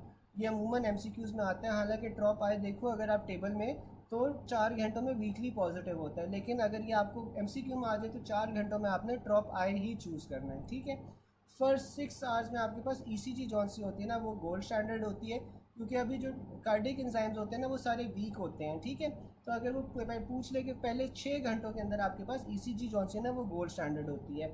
फिर जो सबसे स्पेसिफिक टेस्ट होता है वो कौन सा होता है? ट्रॉप I is greater then ट्रॉप D. जबकि जो सबसे सेंसिटिव होता है वो मायोग्लोबिन होता है, क्योंकि आप देखो कि मायोग्लोबिन सबसे जल्दी पीक करता है। ठीक है, तो इसलिए सबसे ज़्यादा सेंसिटिव होता है। लेकिन जाहिर है मायोग्लोबिन से आप डिफ्रेंशिएट तो नहीं कर सकते ना, क्योंकि मसल की इंजरी है या हार्ट की इंजरी है, क्योंकि मायोग्लोबिन तो मसल की इंजरी में भी होगा, लेकिन ये सबसे सेंसिटिव होता है। स्पेसिफिक जौन सा है वो आपके पास trop I is greater than ट्रॉप D होगा। CKMB useful in diagnosis of री इन्फेक्शन फॉलोइंग एक्यूट MI। ठीक है, तो आपके पास जो CKMB है वो आपके पास री इन्फेक्शन के अंदर यूज़ होता है अगर आपके पास कोई एक्यूट MI का पेशेंट आ जाए। ठीक है, because levels return to normal after 48 hours. तो देखो 48 आवर्स बाद जो CKMB है उसके लेवल्स नॉर्मल हो गए हैं। तो अगर आपके पास दोबारा से किसी को री इन्फेक्शन हो गया है तो आप क्या देखोगे? CKMB देखोगे, क्योंकि वो 2 दिन बाद नॉर्मल हो जाते हैं। ठीक है, अगर वो दोबारा से एलिवेटेड है तो इसका मतलब है कि री इन्फेक्शन हुई हुई है। अब 4 घंटों में आपके पास खाली ट्रॉप आए होता है जो वीकली पॉजिटिव होता है।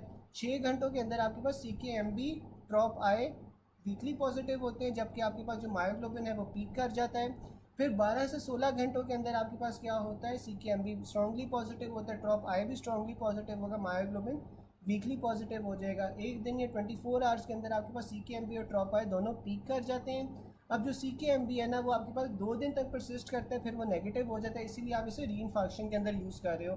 जबकि जो ट्रॉप आई है जो सबसे स्पेसिफिक टेस्ट था वो आपके पास 4 से 7 दिन तक वो परसिस्ट करता रहता है। LDH के लेवल्स भी आपके पास परसिस्ट करते रहते हैं, लेकिन LDH इतना इंपॉर्टेंट या रेलिवेंट नहीं होता। तो ये आप लोगों ने टेबल याद रखना है। फिर आपके पास आ रहा है patient previously had MI now again had MI। तो इसमें आपने री इन्फेक्शन हो रही है तो आपने CKMB यूज़ करना है।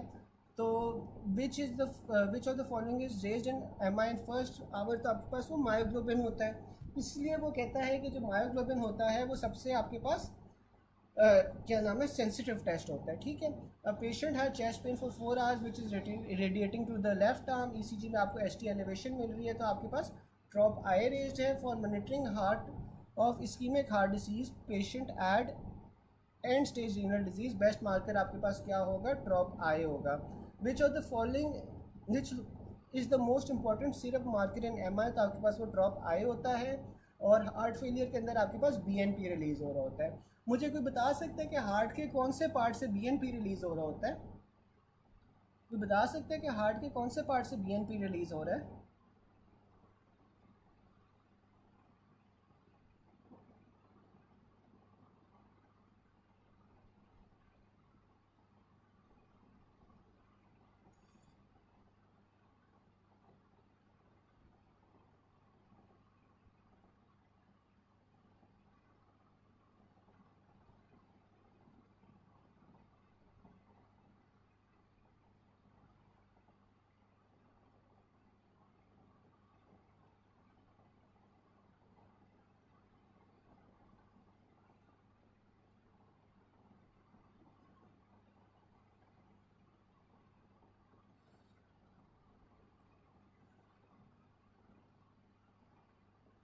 बिल्कुल वेंट्रिकल से।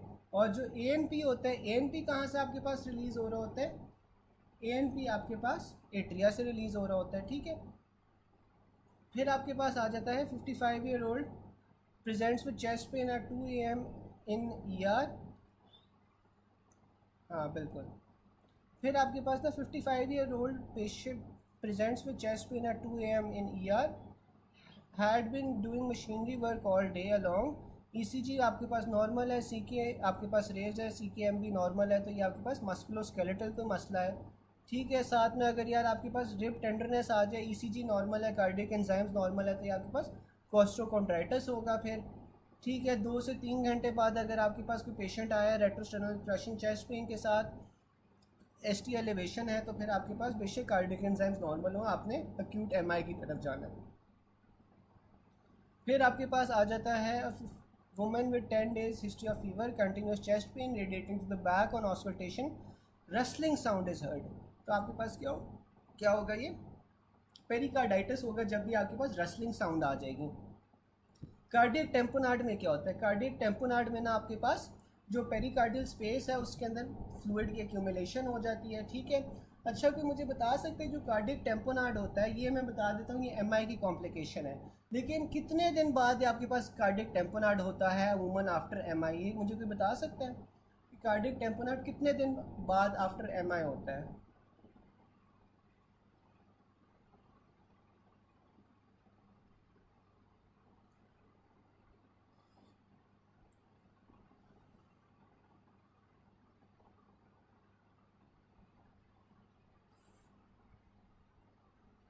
बिल्कुल 3 to 14 days बाद होता है। इसमें क्या होता है, आपके पास पोस्टीरियर वॉल रप्चर कर जाती है। पोस्टीरियर वॉल रप्चर करने के बाद आपके पास क्या होता है कि जो आपके पास फ्लूइड होता है वो पेरिकार्डियल स्पेस के अंदर जमा हो सकता है। इसमें आपको क्या मिलता है? बैकस्ट्राइड मिलता है। बैकस्ट्राइड में आपके पास क्या होगा? हाइपोटेंशन होगी, डिस्टेंडेड नेक वेन्स होगी और डिस्टेंट हार्ट साउंड्स होंगी, ठीक है। बैकस्ट्राइड में क्या क्या हो रहा है? हाइपोटेंशन हो रही है, डिस्टेंडेड नेक वेन्स हो रही है और डिस्टेंट हार्ट साउंड्स हो रही हैं। इसमें हार्ट रेट जो है वो इंक्रीज़ कर रहा है और साथ में पल्सस पेरिडॉक्सस हो रहा है, ठीक है। पल्सस पेरिडॉक्सस क्या होता है आपके पास? जब आपके पास systolic blood pressure greater than 10 mmHg fall कर जाए ऑन इंस्पिरेशन, ठीक है। फिर आपके पास एक्यूट पेरिकार्डाइटिस आ जाता है। एक्यूट पेरिकार्डाइटिस में क्या होता है कि पेरिकार्डियम की इन्फ्लेमेशन हो रही है, ठीक है। एक्यूट पेरिकार्डाइटिस में पेरिकार्डियम की इन्फ्लेमेशन हो रही है। इसमें आपको शार्प पेन मिलेगी, इस इंस्पिरेशन के ऊपर ये एग्रेवेट होगी, बैठने पे, ऊपर बैठने पे या लीन फॉरवर्ड करने पे आपके पास ये रिलीव हो जाती है। रसलिंग हार्ट साउंड मिलती है ऑस्कल्टेशन में, पेरिकार्डियल फ्रिक्शन लव मिलता है और मफल्ड हार्ट साउंड्स मिलती हैं। सारी की सारी फीचर्स हैं अक्यूट पेरिकार्डाइटिस के। इसमें आपके पास कॉजेज़ कौन से आ जाते हैं? सबसे पहले इडियोपैथिक होता है, कोक्साकी वायरस वायरल पेरिकार्डाइटिस करवाता है। ऑटो इम्यून होता है, आपको पता है एसएलई के अंदर अक्यूट पेरिकार्डाइटिस होती है, साथ में रूमेटाइड आर्थराइटिस में भी होगी, अक्यूट स्टेमी में होगी और ड्रेसलर सिंड्रोम में होगी, ठीक है। तो मुझे बता सकते हैं कि ड्रेसलर सिंड्रोम आपके पास कब आता है? जो एमआई की कॉम्प्लिकेशन होती है ना, ड्रेसलर सिंड्रोम, जिसमें फाइब्रोसिस हो जाती है, तो ये आपके पास कितने दिन में होती है?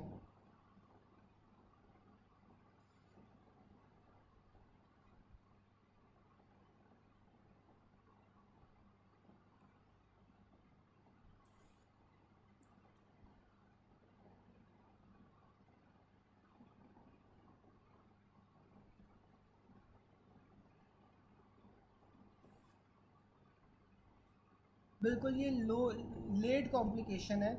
लेट कॉम्प्लिकेशन है, 2 हफ्तों से लेकर मंथ्स तक ये जॉन से ना फिर आपके पास डेसलर सिंड्रोम होता है। जी बिल्कुल, डॉक्टर तैमूर भी सही हमारे पास कह रहे हैं, जो पल्सिस पैराडॉक्सिस है ये आपको अस्थमा के अंदर भी मिलता है। ये आगे जाके हम पढ़ेंगे। अच्छा, फिर आपके पास ना आ रहा है अक्यूट मायोकार्डाइटिस। जो अक्यूट मायोकार्डाइटिस होता है, इसमें मायोकार्डियम की इन्फ्लेमेशन हो रही होती है और इसमें आपको फाइंडिंग्स क्या मिलेंगी? चेस्ट पेन मिलेगी, फीवर मिलेगी, पैल्पिटेशंस मिलेगी, टैकीकार्डिया मिलेगी, सॉफ्ट S1 मिलेगी और S4 गैलप मिलेगी।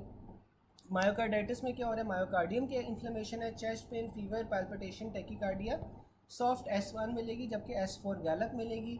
कुशिंग ट्रायड में आपको क्या मिलता है? कुशिंग ट्रायड आपके पास क्यों होता है? इंक्रीज इंट्राक्रेनियल प्रेशर की वजह से होता है। इसमें जो ट्रायड होगा वो आपके पास ब्रेडिकार्डिया का होगा, इंक्रीज बीपी हो गया और डिक्रीज रेस्पिरेशन होगी, ठीक है। हार्ट रेट कम हो रहा है, ब्लड प्रेशर ज़्यादा हो रहा है, रेस्पिरेशन आपकी डिक्रीज कर रही है, ठीक है। तो ये आपके पास कुशिंग ट्रायड हो जाता है। अच्छा, इसमें यार जो अलग अलग पॉइंट्स हैं ना, मैं हाल ही वो पढ़ रहा हूँ एमसीक्यूज़ में कि पेशेंट है जिसे पेरिकार्डियल फ्रिक्शन रब है, डिरेंज आरएफटीज़ है, यूरिया क्रिएटिनिन आपके पास रेज्ड है, तो ये आपके पास किस तरह किस्म का पेरिकार्डाइटिस है, फाइब्रिनस पेरिकार्डाइटिस है, ठीक है, क्योंकि इसमें आपके पास जो किडनीज़ है वो फंक्शन नहीं कर रही, किडनी फंक्शन ना करने की वजह से आपके पास यूरिया क्रिएटिनिन जौन से हैं वो ज़्यादा हो रहे हैं, तो ये आपके पास फाइब्रिनस पेरिकार्डाइटिस हो जाएगा। फिर आपके पास आ रहा है फाइब्रिनस और यूरेमिक पेरिकार्डाइटिस, ऑलमोस्ट सेम चीज़ होती है, वो भी इसी तरह है, जब आपके पास किडनीज जौन से है ना वो काम नहीं कर रही होंगी तो यूरेमिक या फाइब्रिनस पेरिकार्डाइटिस हो जाएगा। फिर आपके पास आता है 23-year-old man stabbed in a bar fight. The blade of knife enters his chest in the left fifth intercostal space, just lateral to the sternum, and pierces to a depth of approximately 4 centimeter. Work structure is most likely damaged. तो आपके पास वो pericardium जौन सी है ना वो इंजर होगी। A young female presents with fever for the last 10 days and continuous chest pain unrelated to respiration. तो अगर रेस्पिरेशन से अनरिलेटेड है तो इसका क्या मतलब है कि मायोकार्डाइटिस है, क्योंकि जो पेरिकार्डाइटिस थी वो आपके पास इंस्पिरेशन पे ज़्यादा हो रही थी, जबकि आगे बैठने पे आपके पास वो कम हो जाती है। और मायोकार्डाइटिस आपके पास कोक्साकी वायरस से होता है, पेरिकार्डाइटिस भी आपके पास कोक्साकी वायरस से हो रहा था। साथ में पेरिकार्डाइटिस में और क्या क्या कंडीशन आ रही थी, आपके पास SLE आ रहा था, रूमेटॉइड आर्थराइटिस आ रहा था, ठीक है, ये सारी कंडीशंस आपके पास पेरिकार्डाइटिस के साथ एसोसिएटेड होती हैं। फिर आपके पास कार्डियक टेम्पोनाड आ जाता है। जो कार्डियक टेम्पोनाड है वो पोस्ट MI होता है, इसमें आपको पल्सस पेरिडॉक्सस मिलता है, ठीक है। MI 9 डे पे अगर पेशेंट डाइज तो ये आपके पास कार्डियक टेम्पोनाड होगा 9 डेज के बाद, ठीक है। फिर आपके पास कुशिंग ट्रायड है। कुशिंग रिफ्लेक्स में क्या क्या चीज़ें आ रही थी आपके पास, ब्रेडिकार्डिया आ रहा था, इंक्रीज ब्लड प्रेशर आ रहा था और डिक्रीज रेस्पिरेशन आ रही थी, ठीक है। और ये होता क्यों है, इंक्रीज इंट्राक्रेनियल प्रेशर की वजह से। फिर आपके पास आ जाता है अ मिडल एज मैन जिसे मायोकार्डियल इंफाक्शन हुआ है, 24 आवर्स बाद ही डाइड। तो ये आपके पास 24 आवर्स के अंदर सबसे जो कॉमन कॉम्प्लिकेशन है वो एरिथमियाज होती हैं, ठीक है। लो एम्पलीट्यूड QRS कॉम्प्लेक्सेस आपको ओल्ड MI में मिलते हैं।